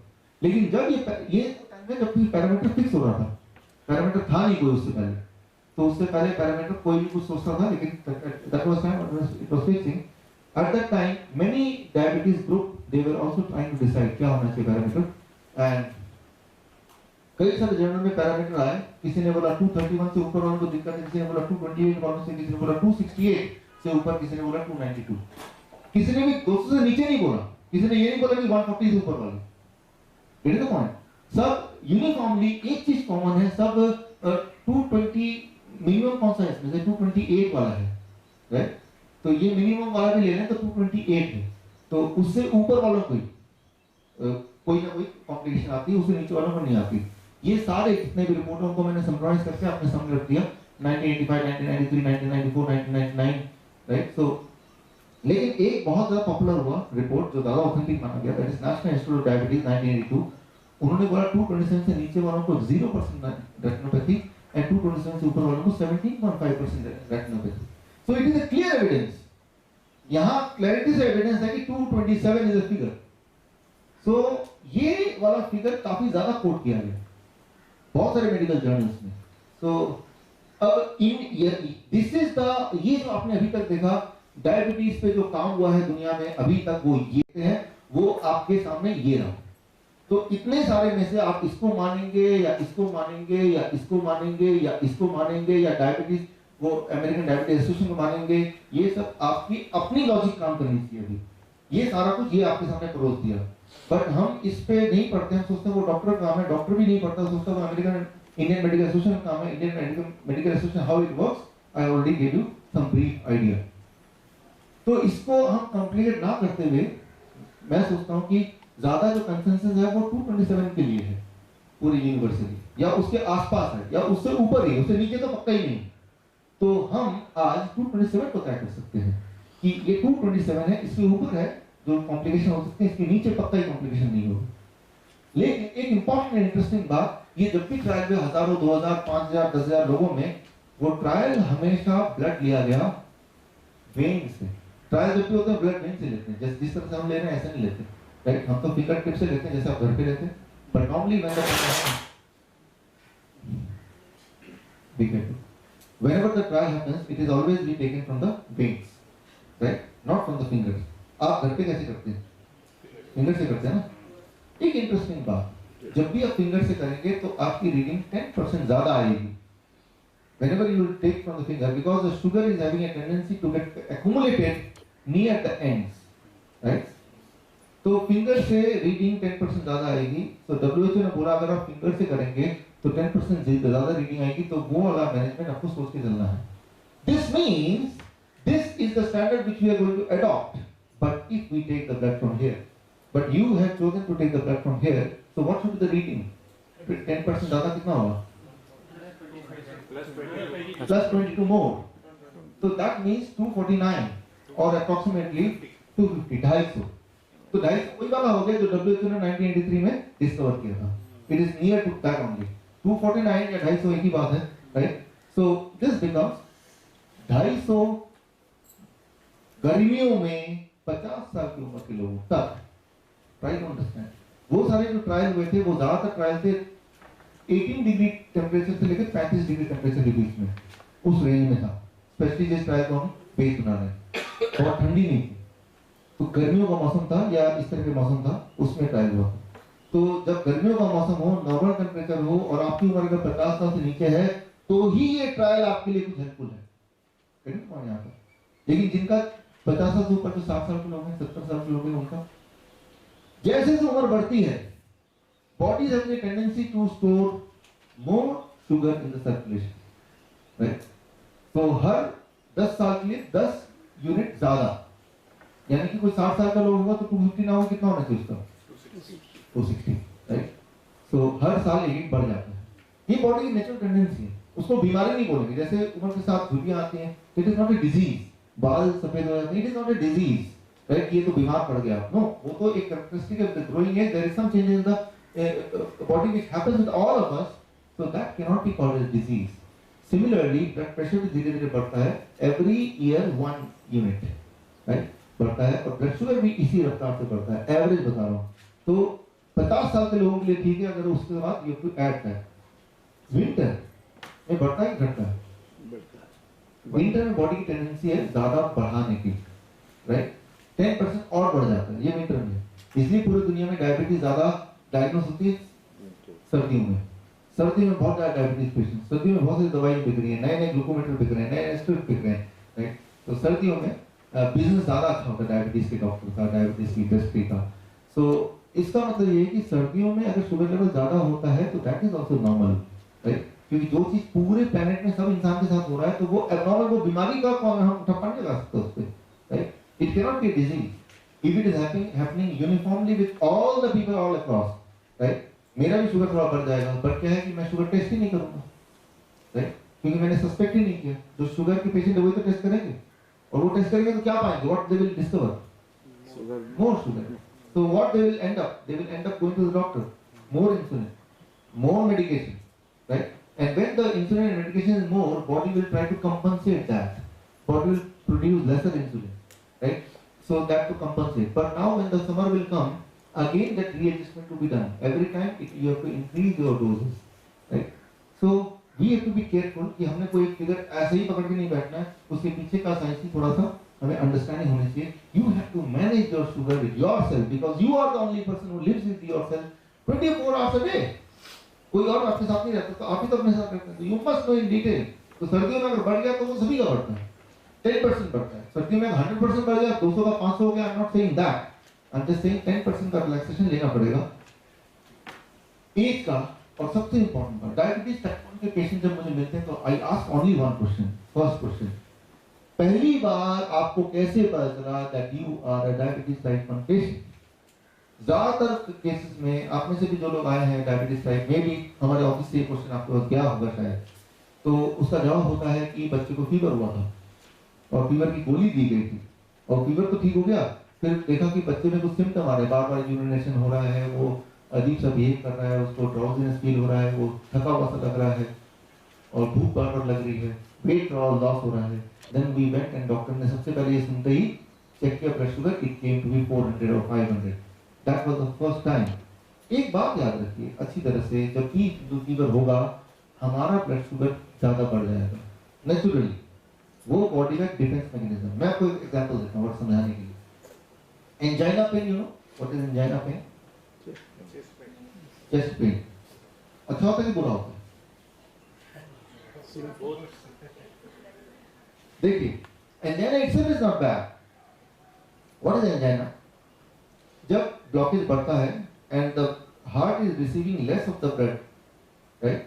सो हार्ट टेल्स द ब्रेन, अब क्या है कि ब्लॉकेज जब बढ़ेगा तो एक बार ब्लॉकेज 100% हो जाए, that will be heart attack, heart failure.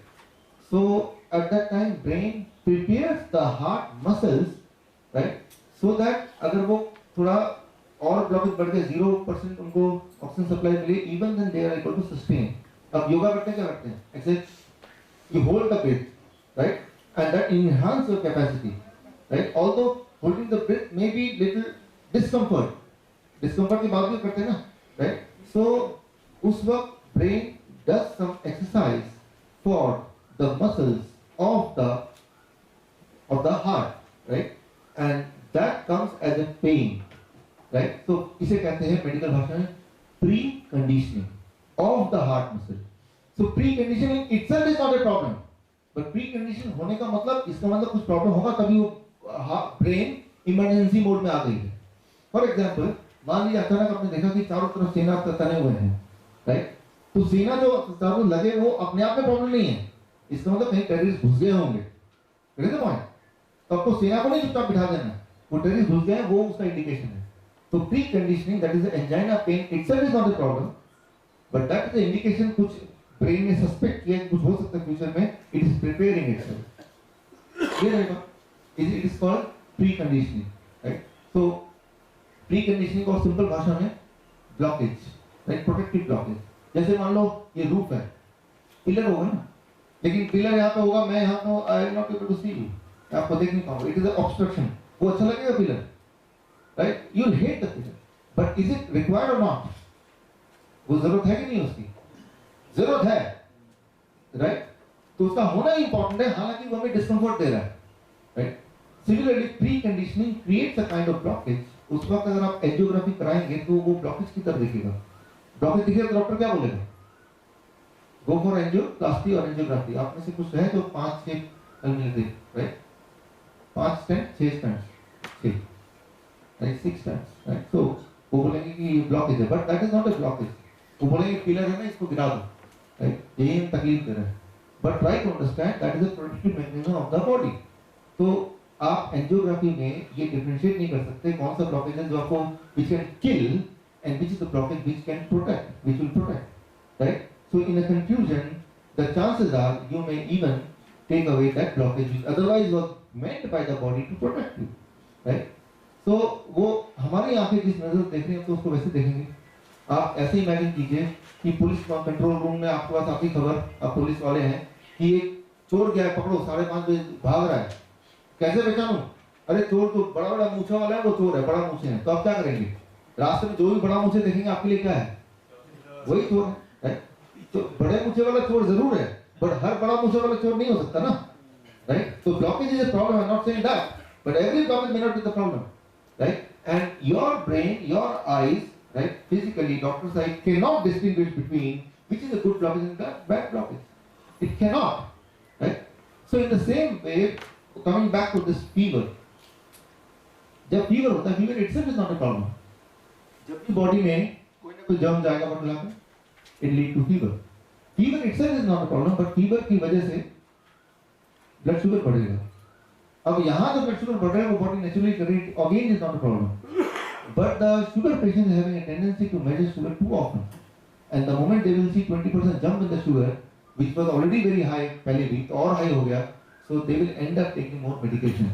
So coming back to diabetes type 1, तो diabetes type 1 वाले patient का जो पहले उनके हिस्ट्री को अगर ध्यान देखें तो उनके हिस्ट्री में निकलता है कि जब वो डायग्नोस हुए थे उससे कुछ दिन पहले, कुछ महीने पहले, कुछ समय पहले, कुछ हफ्ते पहले, they had some kind of fever, some kind of problem, या स्किन रैशेस या कुछ ना कुछ ऐसा हुआ, and they took some injection, they took some medication, and उसके बाद immediately suddenly they saw something unusual in the body, they suspected, वो गए, and that came out to be diabetes, right? So it is called drug induced diabetes, DID. आप diabetes patient नहीं थे, right, ना है, लेकिन वो बढ़ा हुआ शुगर आ गया, उसके पीछे एक हिस्ट्री है, उस हिस्ट्री को हमने इग्नोर कर दिया, and that is called drug induced diabetes. तो लेकिन अब क्या होगा अगर शुगर लेवल 400-500 हो गया? What is the next thing the doctor will say? अब तो इंसुलिन ले लो, राइट? तो अब उसके ट्रैप में आ गए, right? Now you are trap totally. तो मैं ये नहीं बोल रहा हूँ कि 400 रहना चाहिए, लेकिन मैं ये बोल रहा हूँ कि वो टेम्पोरली जो 400 है वो उसी वक्त डाइट से अगर 200 ले जा सकते हैं, जैसे कि अभी करने वाले हैं, तो फिर कुछ दिनों के अंदर वो नॉर्मल हो जाता है as the disease is gone. तो फीवर ने वो काम नहीं किया जो फीवर की दवाएं ने किया। जब भी कभी फीवर होगा प्लस दवा लेंगे तो शुगर लेवल बढ़ेगा ही बढ़ेगा। उस बड़े को आप कंफ्यूज करें कि आप डायबिटीज से आप बोलेंगे आपने 250 बोला था, वो तो 400 आ रहा है, वो बढ़ेगा। तो पहली बात तो फीवर में हमें दवा नहीं लेनी है, we can not take the medication, we should not. तो फीवर कैसे घटेगा that I will discuss, right? But दवा लेंगे it's called drug induced diabetes. So the diabetes patient presently भी, आप में से जो लोग डायबिटीज में इंसुलिन लेते हैं स्पेशली, आपको जब भी कोल्ड होगा, जब भी फीवर होगा, जब भी उसमें आप मेडिसिन लेंगे, किसी भी तरह से इंटरवेंशन करेंगे, that is the time when your sugar level will shoot up even more, getting the point? और बढ़ जाएगा, वो और बढ़ेगा। तो उस वक्त आप पैनिक में आ गए because you have a figure in mind about 100 or 150 and it will not match that, is many times more than that, and you will be confused and you'll end up taking even more medication, more insulin, right? तो पहली बात तो हमें ये avoid करना है कि किसी भी हालत में दवा नहीं लेनी है। जो स्लीपिंग पिल होती है, पेन किलर्स होते हैं, या कॉमन कोल्ड के लिए होता है, या फिर फीवर के लिए होता है, लूज मोशन के लिए होता है, these are all drug induced diabetes, right? तो ये तो लेना नहीं, और लेंगे तो बढ़ जाएगा, तो बढ़ने को भी नॉर्मल मानना है। पहली बात तो लेना ही नहीं है उसको, right? We should not take this because fever है, कॉमन कोल्ड है, आगे अगर अभी in other lecture will tell you these are only the protective mechanisms of the body. Naturally वो नीचे आ जाती है, उसके लिए हम कुछ कर सकते हैं और फूड में इंटरवेंशन कर सकते हैं. It will come down naturally very quickly and without taking any medication, and you will be escaped from this phenomena of the body. Right? So even vaccination, that is one responsible thing for having more and more diabetes type 1 patients in these times. Right? आज से 25 साल पहले या उससे और पहले बहुत सारे वैक्सीनेशन नहीं थे हमारे पास, लेकिन आज एक बच्चे को 20, 25, 30, 40 वैक्सीन लगते हैं. they end up becoming diabetes type 1 patient as well. Right? So try to understand कि कोई भी इंसान जब डायबिटीज का पेशेंट बनता है, what are the things which contributes? So these are the contributing factors. Right? So in real term, real diabetes patient होते नहीं है. रियल में कोई डायबिटीज पेशेंट नहीं होता. Surrounding and mostly the medication part वो कुछ ऐसा कर देता है कि ब्लड शुगर शूट हुआ, और शूट हो गया तो उसका जो साइड इफेक्ट्स है वो दिखेगा, and you will end up going to consult some doctor and they know what they have to do, and वो ट्रैप में आ गए. पर ट्रैप में आ गए तो बच्चों के केस में क्या होता है? बच्चों के केस में ये सबसे इंपॉर्टेंट बात मैं बताने जा रहा हूँ right now, please listen carefully. बड़ों में like in my case, my all organ already grown to the maximum size. अब इससे बड़ा हार्ट जितना ग्रो होना था, लंग्स जितना ग्रो होना था, राइट, इंटेस्टाइन जितना ग्रो होना था, पैनक्रियास जितना ग्रो होना था, इट हैज ग्रोन. बच्चे के केस में वो ग्रो हो रहा है, सारी बॉडी ग्रो हो रही है, साथ में वो सारे ऑर्गन ग्रो हो रहे हैं. When you start taking insulin, तो कौन सा ऑर्गन बना था? पैनक्रियास. पैनक्रियास. तो पैनक्रियास का काम हमने कम कर दिया. So pancreas will stop growing. The body will grow, the child will grow into a big man, but his pancreas will remain smaller, right? तो उसकी जो कैपेसिटी अपनी वो वैसे भी कम है, ऊपर से आपने उसको बाहर से इंसुलिन पुश कर रहे हैं. तो दैट टाइम, जैसे मान लो मेरे पास कोई 2 पेशेंट आते हैं, एक और एक, ये डायबिटीज इनको डिटेक्ट हुआ 30 साल की उम्र में, अब 50 साल की उम्र हो गई और 50 साल से 20 साल से इंसुलिन ले रहे हैं, और ये इनको 10 साल की उम्र में डायग्नोस हुआ और 20 यूनिट ये भी ले रहे हैं, लेकिन अब 30 साल की उम्र है. इनकी विड्रॉल, दवा छुड़ाने की जो पॉसिबिलिटी है वो कई गुना ज्यादा है इनसे, डायबिटीज टाइप 1 बच्चे वाले से. कारण क्या है? Anybody? I already give you a clue. Yes, pancreas अभी ग्रो ही नहीं हुए, क्योंकि इतने साल जब बॉडी का सारा ऑर्गन ग्रो कर रहा था तो proportionally pancreas was not growing because it was not having much work. So the brain decide, भाई आपको ज्यादा काम नहीं, आपको ग्रो करके करना क्या है, आप वहीं आराम से रहो, right? So in the process, what will happen now when the will withdraw, right? The chances are now your body knows that pancreas needs to secrete more insulin. ज़्यादा insulin की ज़रूरत है. It has to grow now. So body cannot overnight grow the pancreas to the required size. It may need some more days. You're getting the point, right? ऐसा नहीं grow नहीं होता, हर उम्र में grow होता है, right? That is the interesting fact about the human body, especially the liver, right? जैसे lizard, उसका अगर पूंछ काट दे तो क्या दोबारा पूंछ आएगा? आएगा ना. तो ये जो गॉड ने फैसिलिटी दी है पूंछ को, गॉड ने इंसान के बॉडी में, अगर हाथ काट दोबारा हाथ आएगा? नहीं आएगा, राइट? गॉड ने फैसिलिटी दी है लिवर को, और गॉड ने फैसिलिटी दी है पैनक्रियास को. लिवर तो ऐसा है कि आधा काट के फेंक दो दोबारा ग्रो हो जाएगा उतने, right? So interesting and important बात यह है कि यानी कि रिवर्सिबल है, राइट? क्योर हो सकता है, ठीक हो जाएंगे, राइट? लेकिन यहाँ पे लिमिटेशन ये है कि diabetes type 1, right, the brain can not do that overnight, एक दिन में नहीं कर सकता वो. In diabetes type 2 may be on the same amount of insulin, right, but it is already grown, right? एक फैक्ट्री ऑलरेडी लगी हुई है, बस उसमें वर्कर डालने, अगले दिन से उसकी प्रोडक्शन चालू हो जाएगी, राइट? काम शुरू हो जाएगा. लेकिन डायबिटीज टाइप 1 में पहले फैक्ट्री को बड़ा करना है, फिर रिक्रूटमेंट करना है, राइट? लेकिन जो रिक्रूटेड लोग हैं उन्हीं को थोड़ा और एफिशिएंट करना है. तो ये छोटा सा एक डिफरेंस मैं देखता हूँ. इससे मैं देखता हूँ डायबिटीज टाइप 2 वाले इंसुलिन वाले हों चाहे 50 साल के या 30 साल के, they quickly recover. But type 1 they take some time, हफ्ता, 2 हफ्ता, 3 हफ्ता, 4 हफ्ता ऐसे लगता है. To get out of it will not be easy, so it was postponed. Meanwhile, I saw your YouTube video, and then I started that some diet based on your suggestions there on my own. I ate cucumber and tomatoes more, fruits, something like things. I didn't touch tender coconut, mangoes. This thing I didn't take. But within 3 weeks, my HbA1c dropped to 5.5.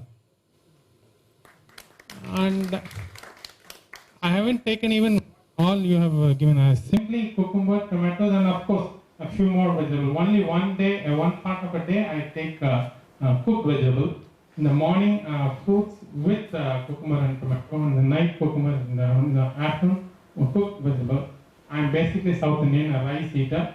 So I take only, you won't believe, 1 tablespoon of rice alone per day in the afternoon. In the morning, probably half idli or one idli or half a dosa, something like that, and it dropped. But my postprandial and fasting sugar didn't come down that much less. For example, my fasting sugar came to something around 180, and my postprandial came to 245. Can you anything? As you could remember that fasting is 180 and it is postprandial 245. So now you understand both of them, according to my explanation, is not a diabetes patient, first of all. So you have escaped from that. That is my first explanation. And now I already told you HbA1c is a relative term. It can be referred from the purpose that how your sugar level did in comparison to the previous 3 months. That's all. So that cannot be having a comparison or correlation with the day-to-day basis sugar test, right? So day-to-day basis sugar test says that it is below 250, so clearly you are not a diabetes patient. And HbA1c also says that it was now coming down. This means your body is metabolizing sugar much better than what it was 3 months back. So this means what I just explained, it coincides with your experience. So now it is even more understandable for you with my explanation why that happened. So that already explains what you have been telling. You just told. One more question. Previously, doctors used to say that HbA1c is an average of 90 days. Now they say it's an average of 60 days. Yeah, medical science is a science which changes every day. Right? So don't be surprised. I will just show you. Right? It is changing. If it stops changing, then it will call naturopathy, Ayurveda, which do not change in 5,000 years. Right? So something which changes every day cannot be a science.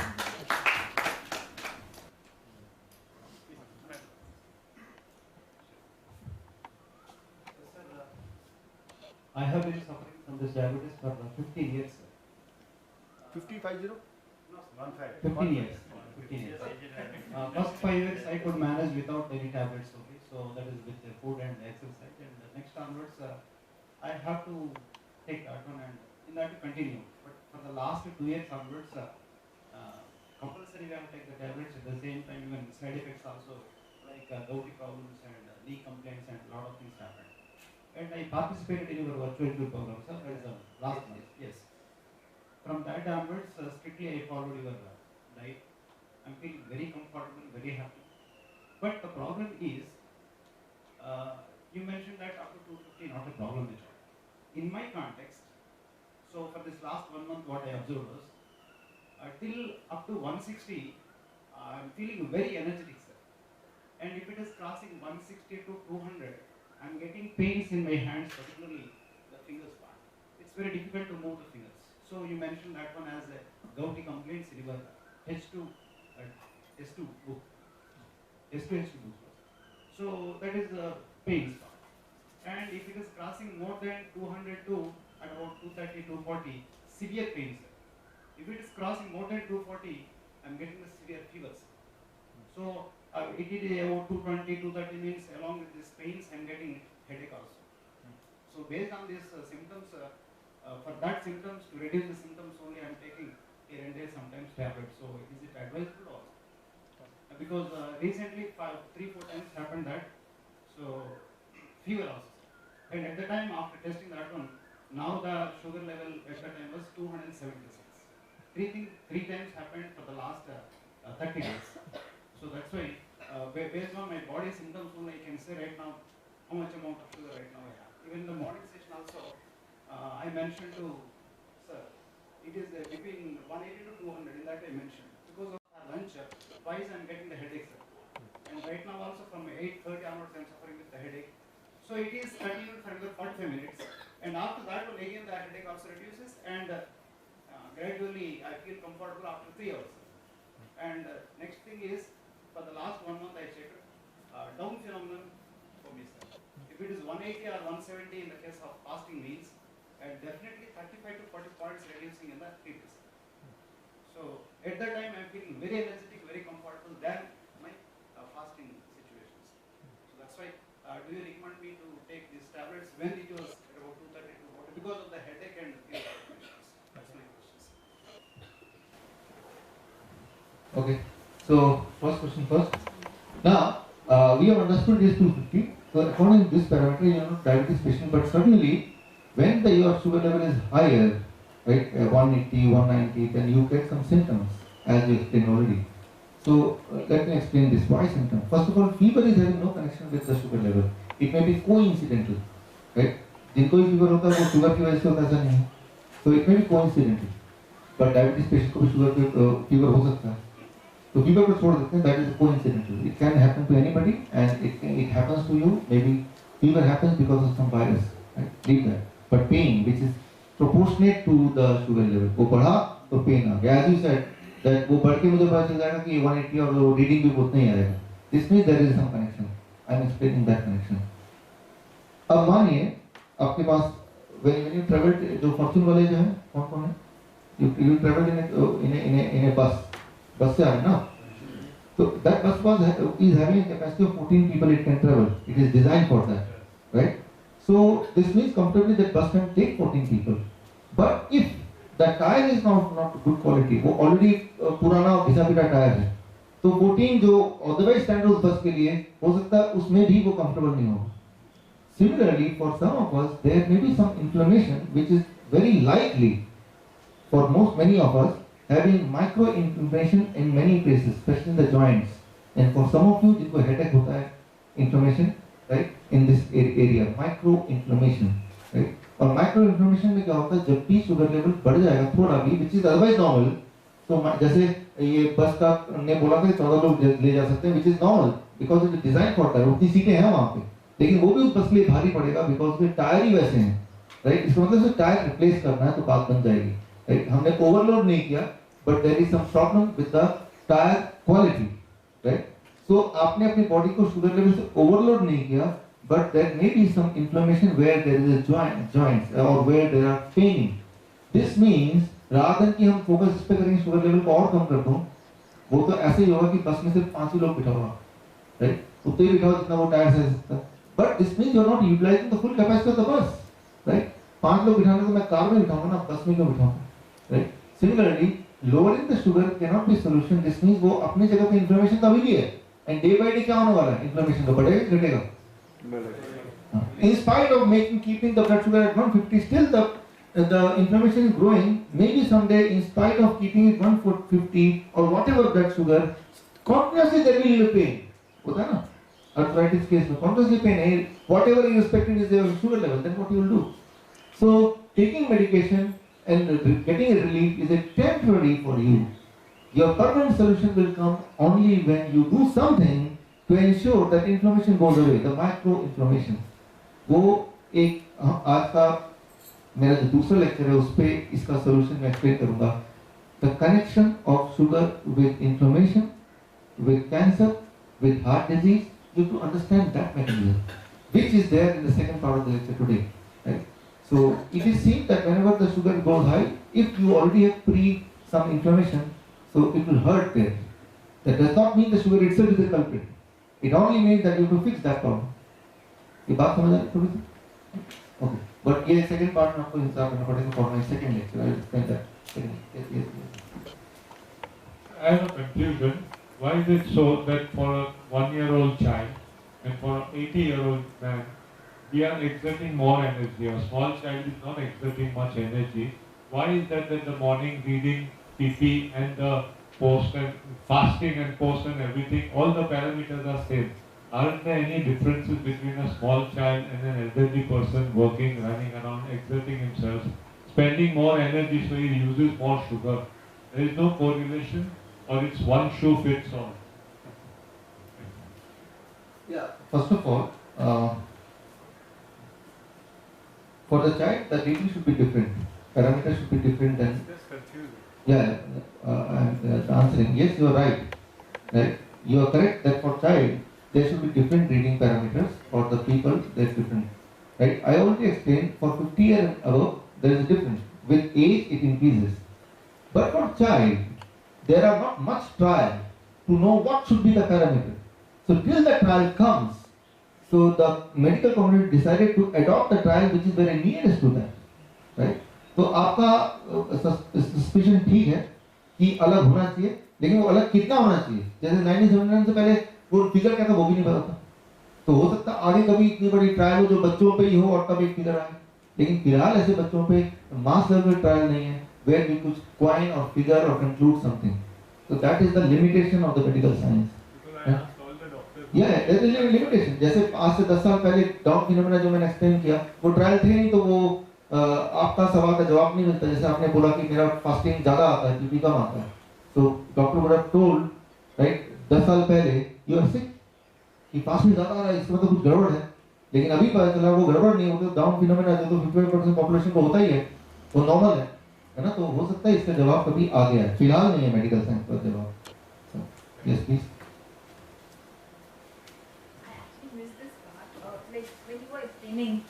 बच्चों में use कि बस ही नहीं होती है, so how can we make this pancreas work or the absence of bus, how can we do? हाँ, बस होती है, कम बस होती है। हाँ, 10 बस की जरूरत तो एक ही है। जैसे हमारे फॉर्चून वाले में एक ही बस है, लोग डबल है तो 2 बार बस जाके लाएगा, तो वैसे होती है, कम होती है। तो कैसे करेंगे उसको वर्क करेंगे ताकि वो ज़्यादा प्रोडक्शन करे, ये फूड सेक्शन में आएगा, कल का पहला सेक्शन। राइट? अभी तो ये हम देख रहे हैं कि है क्या ये बड़ा, राइट? वो हुआ क्यों मुझे, ये देख रहे हैं, है क्या, हुआ क्यों, कॉज क्या है, इस पे जब हम समझ जाए ना तो फिर उसको हम करेंगे।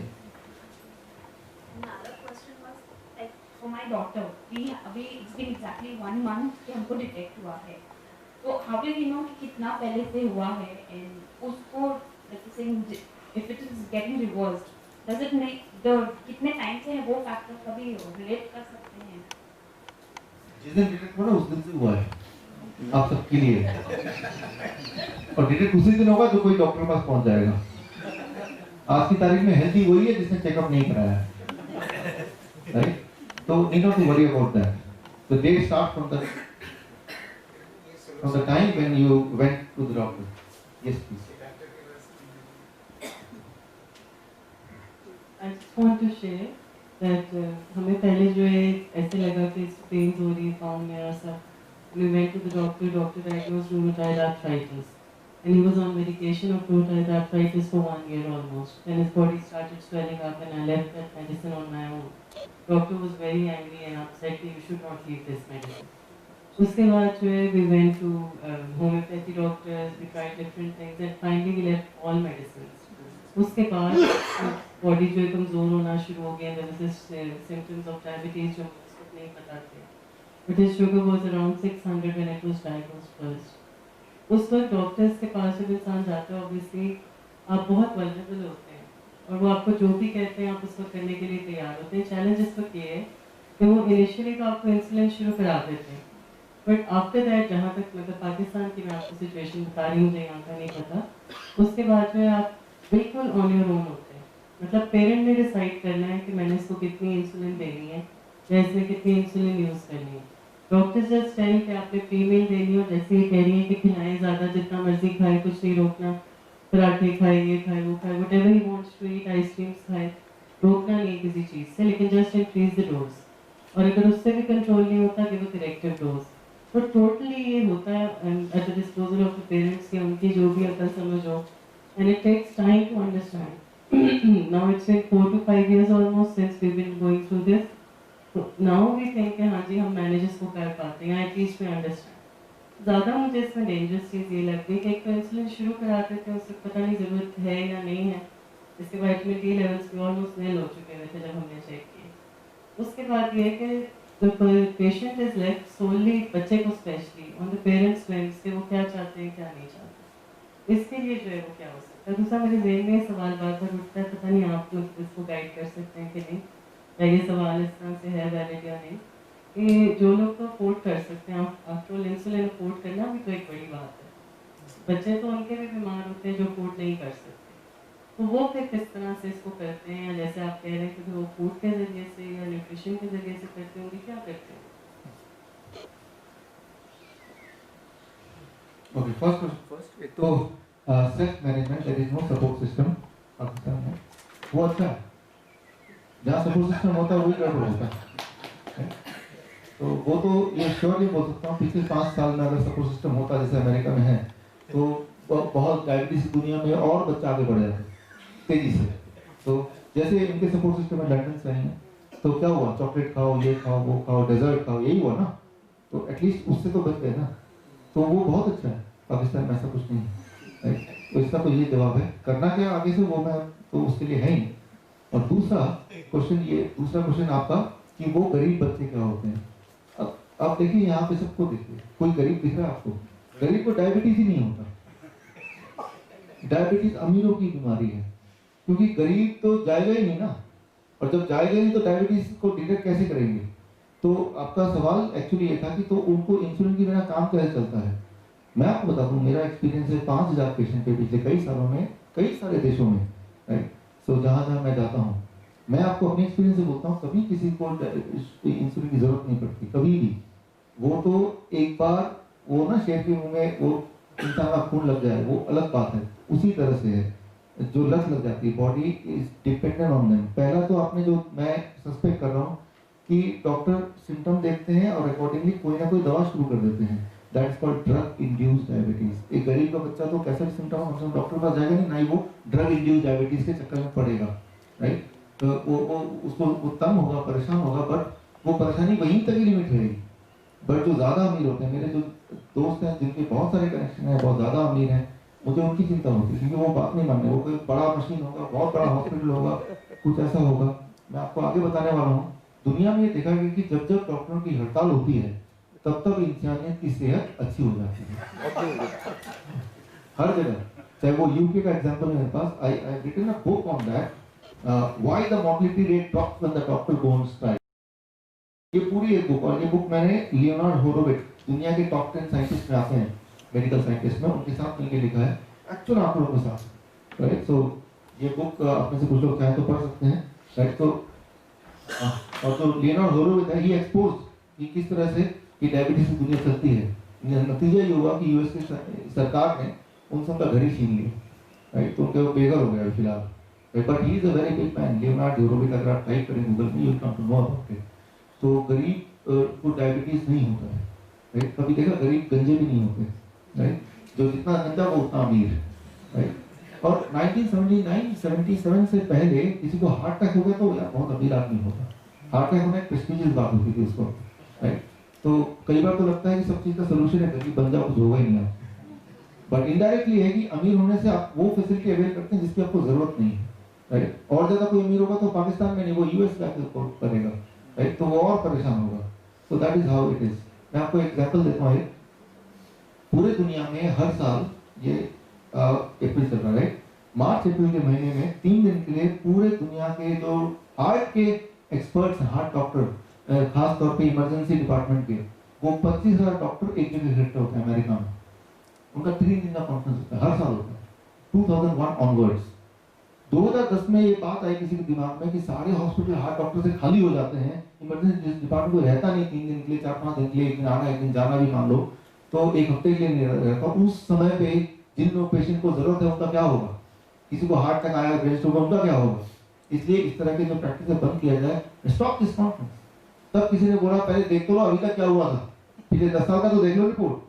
तो पिछले 10 साल के आंकड़े निकाले गए उन हॉस्पिटल के जिन हॉस्पिटल ने पार्टिसिपेट किया था, जिनके डॉक्टर्स ने पार्टिसिपेट किया था, और देखा गया कि उन हॉस्पिटल में collectively the mortality rate drop by 8%। 8% mortality मृत्यु दर घट गई उन दिनों में in comparison to any other 3 days of the whole year. फिर ये कंक्लूड किया नहीं सब ठीक ही है, चलने दो। तब से लेकर आज तक वो जो कॉन्फ्रेंस है वो चल रहा है कि जब आप गायब रहते हैं सब कुछ ठीक ही रहता है यहाँ पे, राइट। तो ये जो कोरिलेशन है कि इंसुलिन की वजह से जिंदा है या वो डॉक्टर की फैसिलिटी कम है तो बड़ी दिक्कत है, राइट, ऐसा बिल्कुल भी नहीं है। इसका उल्टा है। मैं तो ट्रेवल करता हूँ, मैंने देखा कि जहाँ जहाँ ज्यादा डॉक्टर है, सबसे ज्यादा डॉक्टर है यूएस में, सबसे ज्यादा फैसिलिटी वहाँ पे। 70% यूएस पॉपुलेशन आर हाईली सिक, बहुत ज्यादा बीमार है वो। बहुत ज़्यादा परेशान है वो, राइट। और जो जो छोटे छोटे कंट्री जैसे बांग्लादेश है, भूटान है, वहाँ जाएंगे तो वहाँ हैप्पीनेस ज़्यादा है।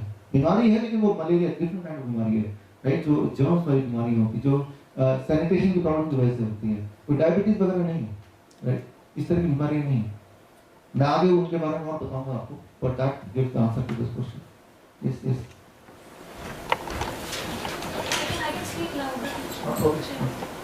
जब मेरे बेटे का डिटेक्ट हुआ था, it was in October, so he had this keto acidosis. तो मेदांता में ही वाज एडमिटेड और डॉक्टर्स ने कहा कि ये आईसीयू में ही ये मैनेज कर सकते हैं फ्लूइड से। तो अब हमें मतलब डॉक्टर ये भी तब threat that although when we consulted we stopped consulting doctors there, but जब भी हम एक दो बार उनसे मिले थे, यूज्ड टू से कि इंसुलिन जरूर देना, अदरवाइज कीटोन बनेंगे and it is a life threatening situation. So how do we, क्योंकि टाइप 1 में तो इंसुलिन बहुत कम बनता है और ग्रेजुअली डाइट से इम्प्रूव होगा, बट कोई ऐसी सिचुएशन आए कि नेशनल इंसुलिन कम है तो कीटोन के चांसेस, एसिडोसिस के चांसेस हो सकते हैं, और अगर होंगे तो how do we manage, because doctor से that is manageable only through the fluid. एक क्वेश्चन ये है। सेकंड, व्हेन वी ईट, तो my understanding, I don't know how to how right the wrong that is कि एक point होगा कि sugar level एक पीक तक जाएगा और उसके बाद वो ड्रॉप होगा, मतलब अगर हम जैसे पीपी चेक करते हैं 2 आवर्स के बाद करते हैं, तो after 1 hour or so there would be in the middle of that time that there could be a peak in the sugar, and then it will come while it is metabolized, then it will come to a level.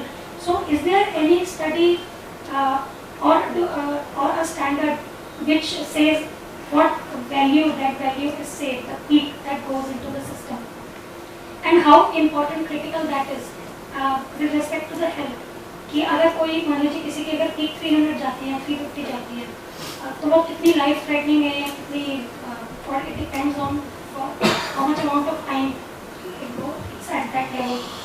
And third question is, my son used to complain of legs pain when he used to have higher sugar, मतलब that was in December, but अभी अगर इसकी 300 plus भी होती है तो कुछ complain नहीं करता, बट वो भी क्या माइक्रो इन्फ्लेमेशन भी रीजन होगा उसका, और sometimes there is behavioural issue also, he gets very cranky also, could that be also related to increase in sugars?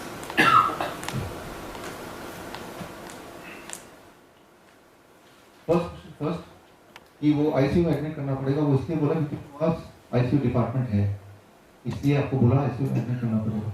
Vedanta की बात कर रहे हैं तो आप, मैंने आपको एक किताब the heart mafia, right, you got the book, right, उसमें एक चैप्टर है उनके ऊपर ही चैप्टर, वेदांता के मालिक के ऊपर, you read that chapter, you know the truth about it, right. सो वहाँ जाइए मत, जितना महंगा हॉस्पिटल उतना ज़्यादा महंगा ट्रीटमेंट और उतना ज़्यादा फैसिलिटी और उतना ज़्यादा आपको दिक्कत, बच्चे को दिक्कत, तो वो बिल्कुल ही फ्रॉड, उसकी कोई ज़रूरत नहीं होती।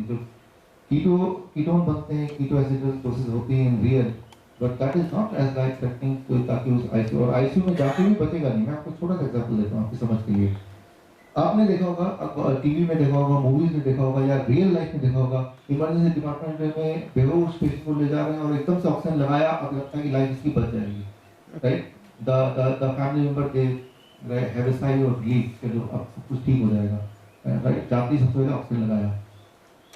2013 में ये जानने की कोशिश की, कई सारे हॉस्पिटल में वो फैसिलिटी नहीं होती ऑक्सीजन की, और वहाँ भी सिमिलर इमरजेंसी वाले पेशेंट जाते हैं, और देखा कि जहाँ जहाँ ऑक्सीजन की फैसिलिटी होती है वहाँ death rate was 22% higher than जहाँ ऑक्सीजन की फैसिलिटी है ही नहीं।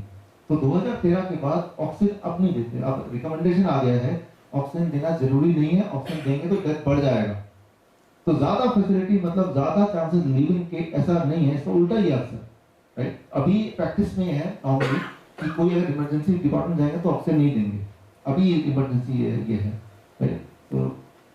सो here they are having ICU, so उसको भरना ही है, और वो है कि 10 लोग आएंगे तो वो 2 लोगों को भरना ही है, वो कौन से 2 लोग होंगे, तो दैट इज योर किस्मत, आपकी किस्मत कितनी है, आपकी अंडरस्टैंडिंग कितनी है, वो उस पर डिपेंड करता है। अब आते हैं पीक पे आते हैं। हमारा जो ब्लड शुगर है वो हमेशा ऐसे ट्रेवल करता है, बढ़ता है घटता है, हमने कुछ खाया वो बढ़ेगा फिर घटेगा, बढ़ेगा घटेगा, ये नॉर्मल टेंडेंसी है और होना भी चाहिए, राइट। जैसे मान लो मैं आपको छोटा सा एग्जांपल देता हूँ, मान लीजिए यहाँ पे एक सांप आता है, अचानक आप देखते हैं तो हार्ट बीट बढ़ना चाहिए या नॉर्मल रहना चाहिए, बढ़ेगा। अगर वो नॉर्मल रहेगा तो that is not abnormal. Are you getting the point? Normal रहना एबनॉर्मल है। जैसे हम बने थे जब आदि मानव के टाइम से, तब हमारे पास इतनी प्रोटेक्शन नहीं थी। तो वो था कि जैसे ही कहीं से सर्च की आवाज आएगी, वो जैसे कुछ लगेगा कुछ है थ्रेटनिंग, तो एकदम से हार्ट बीट पड़ेगा and that heart beat will prepare us for a fight और prepare us for a run, escape, right? So that is not abnormal. लेकिन किसी को अगर वो नहीं आता है तो इसका मतलब है कि वो थ्रेट के लिए तैयार ही नहीं है अपने आप को प्रोटेक्ट करने के लिए। सो that is abnormal. So in the same way sugar level should be like this, ऐसे से बढ़ना घटना, राइट? लेकिन 2 घंटा एक टाइम स्पैन मेडिकल साइंस ने देखा है कि जब तक बढ़ के फिर वो घट सकता है 2 घंटा। इसलिए 2 घंटे बाद चेक करना चाहिए। कई सारे डायबिटीज टाइप 1 पेशेंट है, वो खाना खाए तुरंत चेक करते हैं, तुरंत चेक करें तो हाई हो गई, राइट? जैसे मान लो कोई ब्लड प्रेशर चेक करने डॉक्टर के पास जाता है, जैसे डॉक्टर शक्ल देखता है तो ब्लड प्रेशर हाई हो जाता है, होता है। और जितना महंगा डॉक्टर उतना ज्यादा ब्लड प्रेशर, जितने ज्यादा डिग्रियां उतना और ज्यादा ब्लड प्रेशर, राइट? और जैसे ही वो वहां से बाहर निकलता है वो दोबारा नॉर्मल हो जाता है, राइट? तो उसके दिमाग में थ्रेट डॉक्टर को देखती है, right? So that is not a disease, वो डिजीज नहीं बोल सकते उसको, right? So similarly, having a higher blood sugar after eating food, right? That is not a disease. अब कितना हाई, ये एक इंटरेस्टिंग एंड इंपॉर्टेंट क्वेश्चन है, इसको जरा समझिए आप। आपका है कि peak, what peak should be considered as life threatening or damaging to the body? That is your question. उसको मैं आपको समझाता हूँ। अब देखिए, ये है ब्लड शुगर, राइट? मान लो यहाँ 300 की रीडिंग है, this is 300, this is 100, right? और हमारा जो ब्लड शुगर है वो ऐसे ये बढ़ेगा घटेगा in comparison to many things including what we eat, what we think and several other factors. उसके बारे में डिस्कस करेंगे। अब सबसे ध्यान से बात सुनिए, ये 300 है और ये 100 है, इसके बीच में रहेगा, 100 से नीचे नहीं जाएगा, 300 से ऊपर नहीं जाएगा normally, which is very normal. लेकिन जब आप दवा लेंगे, इंसुलिन लेंगे, तब वो ऐसा ना होके तब वो ऐसा दिखेगा। ये 300 है और ये 100 है, रेंज वही उसके बीच में रहेगा। क्या दोनों में कोई फर्क है? What is the difference? ये 300 और 100 के नीचे ये बीच में ही है, ये भी 300 100 के बीच, बट ये दवा लेने वालों का है, ये बिना दवा वालों का।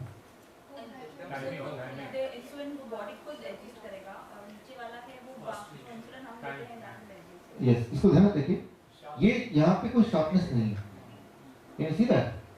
ये शार्पनेस है, राइट? ये peak, right? So this is danger. वो किस लेवल पे शार्पनेस है वो इंपॉर्टेंट नहीं, हो सकता है उसका 200 में रहे, लेकिन वो sharp up down sharp, right? वो जो एकदम से ऊपर हो गया, एकदम से नीचे हो गया, जैसे नोवा रैपिड में देंगे तो एकदम ऊपर गया, एकदम नीचे हो गया, तो वो जो ये जो पीक है, दिस इज डैमेजिंग। ये पीक कितने बन रहा है इंपॉर्टेंट नहीं है। जैसे आपने देखा, आपने बोला ही कि अभी 300 आता तब भी बच्चे को डिस्कम्फर्ट नहीं होता जैसे पहले होता था, राइट? तो वो इंपॉर्टेंट ये नहीं कि वो रेंज क्या है, इंपॉर्टेंट है कि वो जो पैटर्न क्या है, और पैटर्न तभी पीक देगा जब आप मेडिकेशन से कंट्रोल करेंगे, नेचुरली पीक नहीं आता बॉडी। तो जैसे मान लो आपका जो बम्पर होता है, जो रोड में होता है, वो ऐसे होता है, लेकिन अगर उसमें कोना होगा तो वो गाड़ी को डैमेज कर देगा, फिर चाहे वो बम्पर छोटा सा ही क्यों ना हो, है ना? तो कोना नहीं होता, वो शार्प नहीं होता, it has to be something like this, right? So sharpness आएगी सिर्फ इंसुलिन वालों को, मेडिकेशन वालों को। Body is not designed for this, body designed for this. So correct question is not what should be the peak, correct question is, right, not what should be the range beyond which it will be difficult और it will be damaging.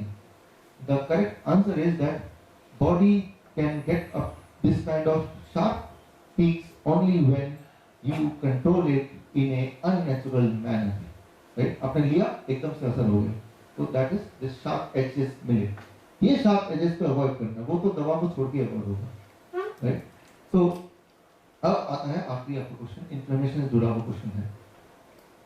It is called drug induced inflammation। जब भी कोई दवा में रहेगा, right, vaccinations में रहेंगे और इस तरह के अन्य जो चीजें होंगी, तो it will inflame the body. उसके बाद कोई भी जब सहने की बॉडी की जो एक कैपेसिटी है वो कम हो जाएगी। मैंने वो बस का एग्जांपल दिया, वो 14 सीटर है, लेकिन हो सकता है वो 5 लोग बैठे तो ही उसकी हालत खराब हो गई, वो 5 के लिए भी काफी नहीं है, तो वो उसमें लोड कम करते रहेंगे तो वो एक दिन आएगा एक ही बैठेगा तो भी दिक्कत आ जाएगी, राइट? तो that is the thing.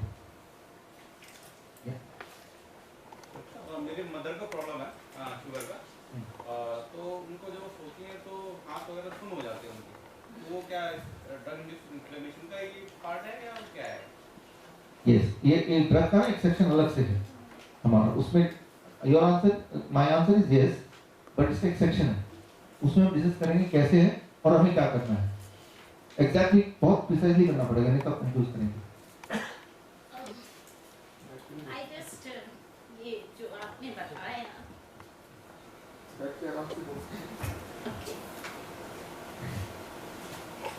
you explained that how the standards set by the drug industry is different from what the medical science on the basis of NVDP in study says, and therefore I'm asking that, and then from your lecture I could understand that you have to understand your own body to know what should be your standard.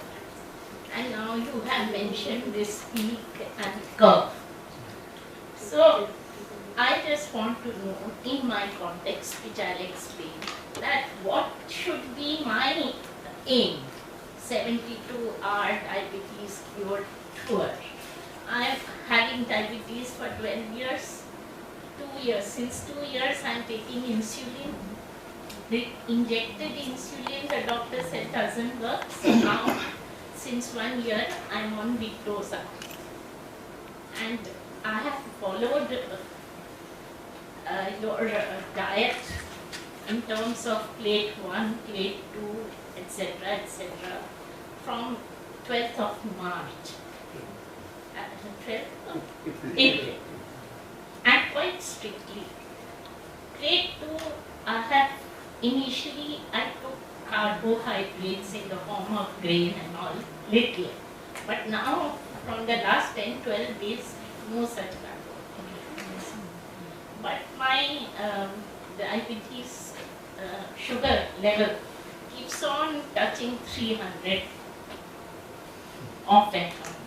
So, I mean, what should be my goal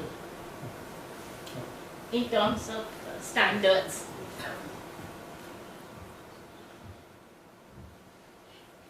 Yeah.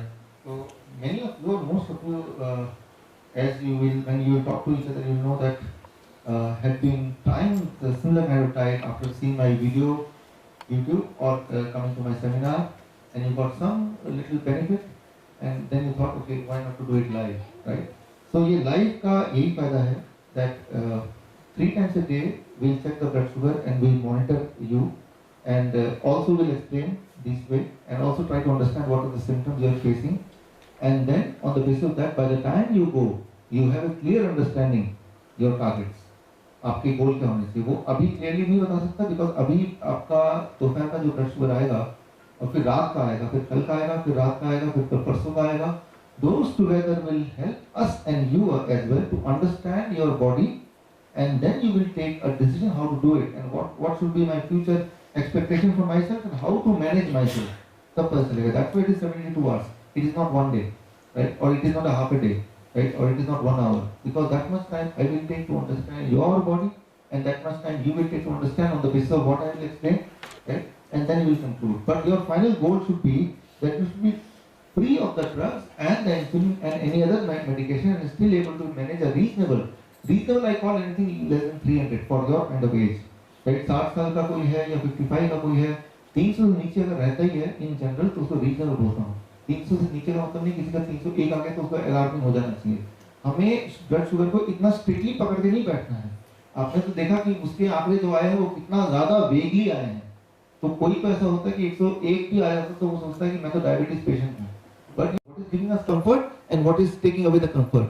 कौन सी चीज body में लेते हैं तो कैसे काम करता है, कौन सा सिम्टम है जिस सिम्टम से हमें अलार्मिंग होना चाहिए और कौन सी चीज पे हमें ज्यादा चिंता नहीं करनी चाहिए.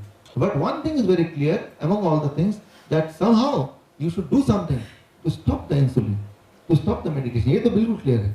राइट। वो कैसे स्टॉप हो सकता है, उसके कौन कौन से तरीके हैं, वो सारे तरीके हम अपनाएंगे भी इन 3 दिनों में और उसको करके देखेंगे और उसको ब्रेनस्टॉर्मिंग करेंगे भी। But this just the beginning, आज तो सुबह का पहला ही शुरू है। तो एटलीस्ट हमारी सोच जाने लगी क्या करें। अगर हम ये सोच पा रहे हैं क्या करें या कुछ कर सकते हैं, that means we are in the right direction. पहले तो हमने वो दरवाजे बंद कर रखे, कुछ नहीं हो सकता भाई, वो तो बढ़ता रहेगा। You have to be with it, you have to accept that you are a diabetes patient. At least ये क्वेश्चन है कि वो चेंज हो सकता है, वो घट सकता है, खत्म हो सकता है, it means it is the right direction. So to get the answer of this question you have to experience this 3 days, but by the end you will conclude something concrete. Before you go you know by clear कि अब मुझे क्या करना, अब कोई confusion नहीं है। That will happen. Sir जैसे हम इंसुलिन की डोज जो कम कर रहे हैं, ठीक है ना, ऐसे बहुत ठीक है, जो इंसुलिन की डोज कम कर रहे हैं जब उसका हमारी बॉडी के ऊपर इफेक्ट आ रहा है, जैसे मान लो वेट लॉस हो रहा है या हमें मतलब शुगर लेवल हमारा बढ़ रहा है, तो उसका इफेक्ट जो बॉडी के ऊपर वो कितनी देर रहेगा, मतलब और वो कितनी देर में रिकवर होएगा? पहली बात ऐसा इफेक्ट ना आए, उसीलिए 3 दिन है। क्या क्या हम करें ताकि ऐसे इफेक्ट दिखते हम उसको इंटरवेंशन कर लें। वो इफेक्ट ना आए वो कैसे होगा? When we have more knowledge how the food works, how the medicine works, how food and body react, how the medicine and body react and how the food and body react, food and medicine react. वो सारे parameter जब पता चल जाएंगे तो वो जो side effect आएंगे, क्योंकि कोई सबसे पहला डेंजर क्या होता है कि सारी इंसुलिन तो हमने डब्बे में बंद कर दी, कुछ हो गया तो कौन रिस्पॉन्सिबल होगा? क्वेश्चन ये आता है, राइट? तो वो मुझे पता है किसी को कुछ होने नहीं वाला, आई नो। कई बार कोई डॉक्टर मेरे दोस्त बोलते हैं आप सारी दवाई ले लेते हो, कोई हार्ट का पेशेंट है, किसी को आप में से 6 स्टंट्स लगे हैं और 2 बाईपास भी हुए हैं और किडनी भी फेल है, you just snatch that medication and put in the box, right? और कुछ हो गया तो, राइट?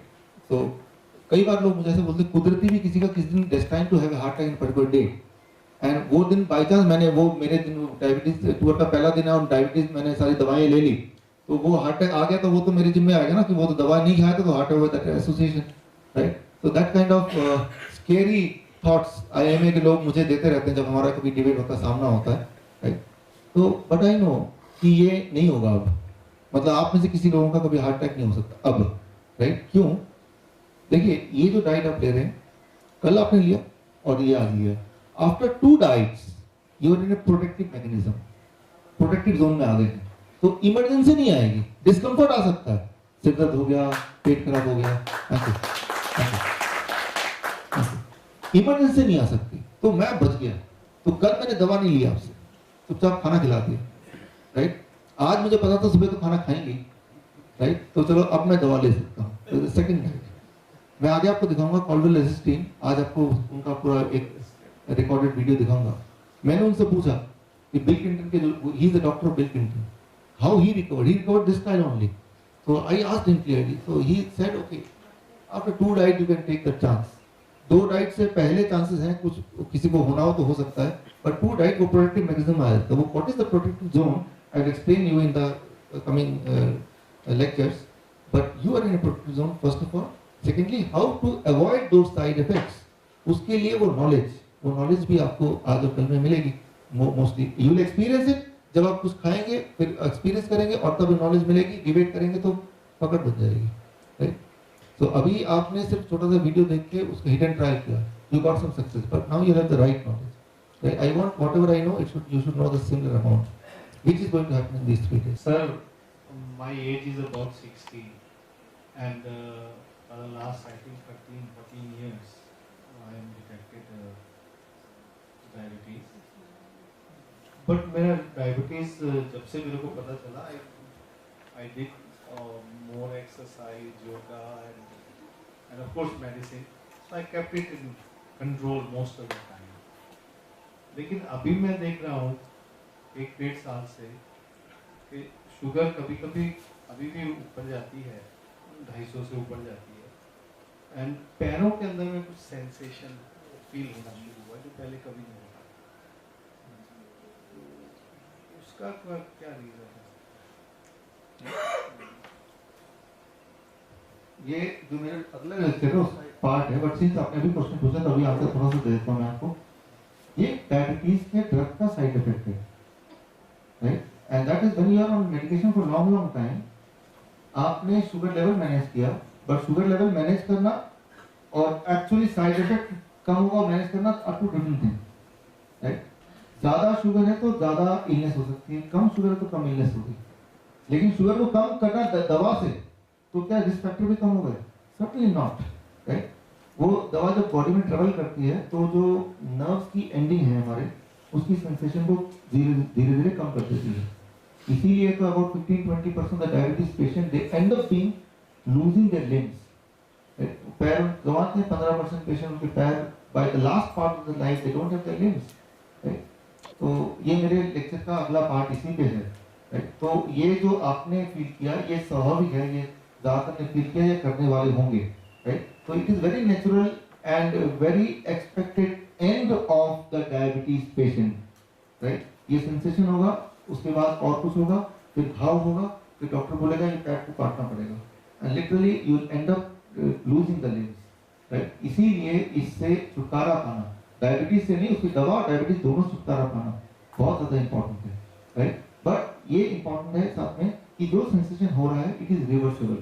गॉड ने हमारी बॉडी को इस तरह से बनाया है कि इतना डैमेज होने के बाद भी 10 साल तक हमने बॉडी को अब्यूज किया with all those medication, right, उसके बाद भी body can recover as if कि वो कभी था ही नहीं। So need not to be sad that much, but उसके लिए अगले सेक्शन में I will explain that. I take one more question के बाद अगला तैयारी होगी। My son was diagnosed with type 1 in December. That time they made me do this C-peptide test. And उन्होंने बताया C-peptide test में you will come to know how much insulin is produced in the body. And it was 0.3. After I followed this diet, doctor ने नहीं बताया, but I got the C-peptide test done. It was 0.7. When I told this to doctor, मैंने just करवाया और does this number mean that insulin production has improved in my son's body? He just got irritated and he said like वो test का कोई मायना नहीं है. But when he was diagnosed, he told me this shows what is the insulin production of the pancreas. So what does that C-peptide test mean and what is the number what they see? ये मैंने आपको बताया जैसे HbA1c है, वो एक reference point है कि पहले के कंपैरिजन में अभी क्या है, but that can not B basis of diabetes. Similar this also is a number, और पहले से ज्यादा बॉडी बना रही है इंसुलिन क्या, तो it is a relative, but उसके बेसिस पे इंसुलिन कम बना रही है ज्यादा क्यों बना रही है वो डिसाइड नहीं कर सकते, but only thing you can decide is हाँ पहले से ज्यादा है, पहले जो भी रहा है उससे ज्यादा है, पहले थ्रेशोल्ड ये था तो अब इतना हो गया। तो that is the glycolic C-peptide, only a reference with respect to your previous result, just for your own understanding how the body is working. So that is the need for C-peptide. उतना ही उसका अपना importance है। तो sir उन्होंने 1 figure को लिया होगा कि अगर 1 के नीचे आएगा तो वो टाइप 1 आएगा, अगर वो 1 के ऊपर जाएगा तो वो टाइप 2 में आएगा। हाँ। तो हर चीज के लिए उन्होंने एक फिगर पकड़ा हुआ है, ये तो दिक्कत है सबसे ज्यादा। अब ये एक फिगर मैं आपसे पूछता हूँ, ब्लड प्रेशर का फिगर कितना है बताइए? What is the standard of blood pressure? 120/80, right? ये क्वेश्चन जब भी मैं पूछता हूँ किसी भी शहर में, किसी भी देश में छोटे बच्चों को 160/100 सर ये बोलते हैं एज फैक्टर के ऊपर डिपेंड करता है कि जितनी एज अगर आपकी बढ़ेगी तो फिर उसके अकॉर्डिंग आपको उसके ऊपर चीजें बढ़ेगा, राइट? बढ़ता तो डॉक्टर बोलते हैं ना सर 120/80 रहना, ज्यादा है तो बीपी पे हमारे डॉक्टर हैं, डॉक्टर मिलन चाहते हैं, वो बोलते हैं कि 121 भी है तो दवा शुरू कर दो, आई वांट 119, राइट? तो मन में क्वेश्चन आया, जैसे बाई चांस आपके ने कहा कि 200 के नीचे या 150 तक ठीक है, अगर बाई चांस किसी कोई ऑपरेशन कराना हो और वो जब उसकी रिपोर्ट्स आएंगी उसमें वो दवाई नहीं ले रहा, कुछ भी नहीं ले रहा, लेकिन डॉक्टर कहेगा कि आपको डायबिटीज है, वो आपको दवाई देना शुरू कर देगा, उस सिचुएशन में क्या है? देखिए इसमें एक तो ये क्वेश्चन बहुत इलॉबरेट आंसर होना चाहिए इसका, लेकिन टाइम की कमी की वजह से मैं शॉर्ट में आंसर करता हूँ। पहली बात तो पहला पॉइंट है सर्जरी की जरूरत कब पड़ेगी, ऐसा कौन सा काम कर दिया, कोई एक्सीडेंट होगा कभी पड़ेगी, that is rarest of the rare case. Normally surgery होती है, बाईपास होता है या ट्यूमर होता है, ये सब चीजें, right? I must tell you right in short that surgery की जरूरत इनमें नहीं पड़ती लाइफस्टाइल डिजीज में, वो कर देते हैं surgery, that is a profitable business, but surgery की जरूरत कभी भी हार्ट की बीमारी के लिए, ट्यूमर के लिए, कैंसर के लिए सर्जरी की जरूरत नहीं है। स्टोन के लिए बॉडी इज हैविंग द, वो आगे टाइम मिलेगा तो मैं एक्सप्लेन करूंगा। a capacity to destroy the stone which body has built, right? Even heart में आपको बताऊं अगले लेक्चर में कि नेचुरल बाईपास बॉडी करती है, सर्जरी की जरूरत ही नहीं, और ये मेडिकल साइंस में अब पढ़ाया जाता है राइट नाउ, राइट, बट थोड़ा सा पढ़ाया जाता है, बट थोड़ा पढ़ाया ज़्यादा पढ़ाया, जो बॉडी काम करती है वो तो काम करती है, दैट प्रूव्स, राइट। तो सर्जरी की जरूरत तो पहले रेयरली पड़ेगी, हाँ फिर भी 1% की कोई एक्सीडेंट हो जाए और कुछ ऐसा हो जाए तब पड़ेगी, राइट। और तब शुगर लेवल मैनेज करते हैं, तब शुगर लेवल को मैनेज करते हैं कि वो नॉर्मल रेंज में रहे, क्योंकि ये सोच है कि शुगर लेवल ज़्यादा होगा तो सर्जरी में हीलिंग में फर्क पड़ेगा, राइट। इसका आप इस ऐसे क्वेश्चन के लिए मैंने एक किताब पढ़ी है, लास्ट डेज ऑफ डायबिटीज, उसमें ये आपका सवाल का जवाब मैंने दिया बाय चांस कि सर्जरी में अक्सर इंसुलिन से शुगर लेवल बिल्कुल टाइट मेंटेन करते हैं, बिल्कुल उसको 100 के आसपास रखते हैं, बिल्कुल कई बार इंसुलिन देके भी उसको रखते हैं, ऐसा करते हैं सर्जरी से पहले। तो पिछले 20 साल का रिकॉर्ड लिया गया कि ऐसा करते हैं जो लोग, और एक लोग वो जो ऐसा नहीं कर पाते हैं, और ये देखा गया कि जो लोग नहीं कर पाते किसी भी कारण से, या उनके डॉक्टर्स ने क्वालिफाइड नहीं इंसुलिन को समझ पाए, उनमें surgery was more successful than जिनमें ये करते हैं, राइट। तो टू आंसर योर क्वेश्चन, वो करने की बिल्कुल जरूरत ही नहीं होती है, और अभी मेडिकल साइंस, कौन सा वाली मेडिकल साइंस और कौन सा मेडिकल इंडस्ट्री है, पहचान कैसे करना वो मैं आगे बताऊंगा, राइट। लेकिन ये है कि इट आंसर द क्वेश्चन कि शुगर लेवल को अगर अननेचुरल ढंग से कम करेंगे तो क्या हीलिंग कैपेसिटी उसकी बढ़ जाएगी बॉडी की, नहीं बढ़ेगी, कम होना चाहिए, हाँ होना चाहिए, लेकिन नेचुरल ढंग से है तो है, अगर नहीं है तो आर्टिफिशियली कम करेंगे तो उसका साइड इफेक्ट बढ़ जाएगा, डेथ चांसेस इंक्रीजेस। इसका डिटेल में अगर आपको जानना है तो the book last days of diabetes, that book is given to you already, तो उसमें ये पूरा रेफरेंस के साथ कौन से जर्नल में कब है, and I take only those journals जो कि which is not funded by any agency or any corporates, right? So that is a brief answer, elaborate maybe sometime I'll give. So I understand आपके दिमाग में बहुत सारे question है, उसको लिखते रहिए, लेकिन अब हमारा अगला शेड्यूल का टाइम है, नेक्स्ट जब अभी दोबारा मिलेंगे after the break at 1 o'clock, will 1 बजे मुझे लगता है हम मिलने वाले हैं, तो in here only for my other part of lecture, तब आपको दूंगा और फिर आगे हम बढ़ेंगे। सो अब आपको स्नैक्स और टिफिन के लिए जाना है उत्सव मंदिर, राइट, द सेम प्लेस जहाँ पर मैं ब्रेकफास्ट किया था, you to go for snacks and there, or one is a very normal.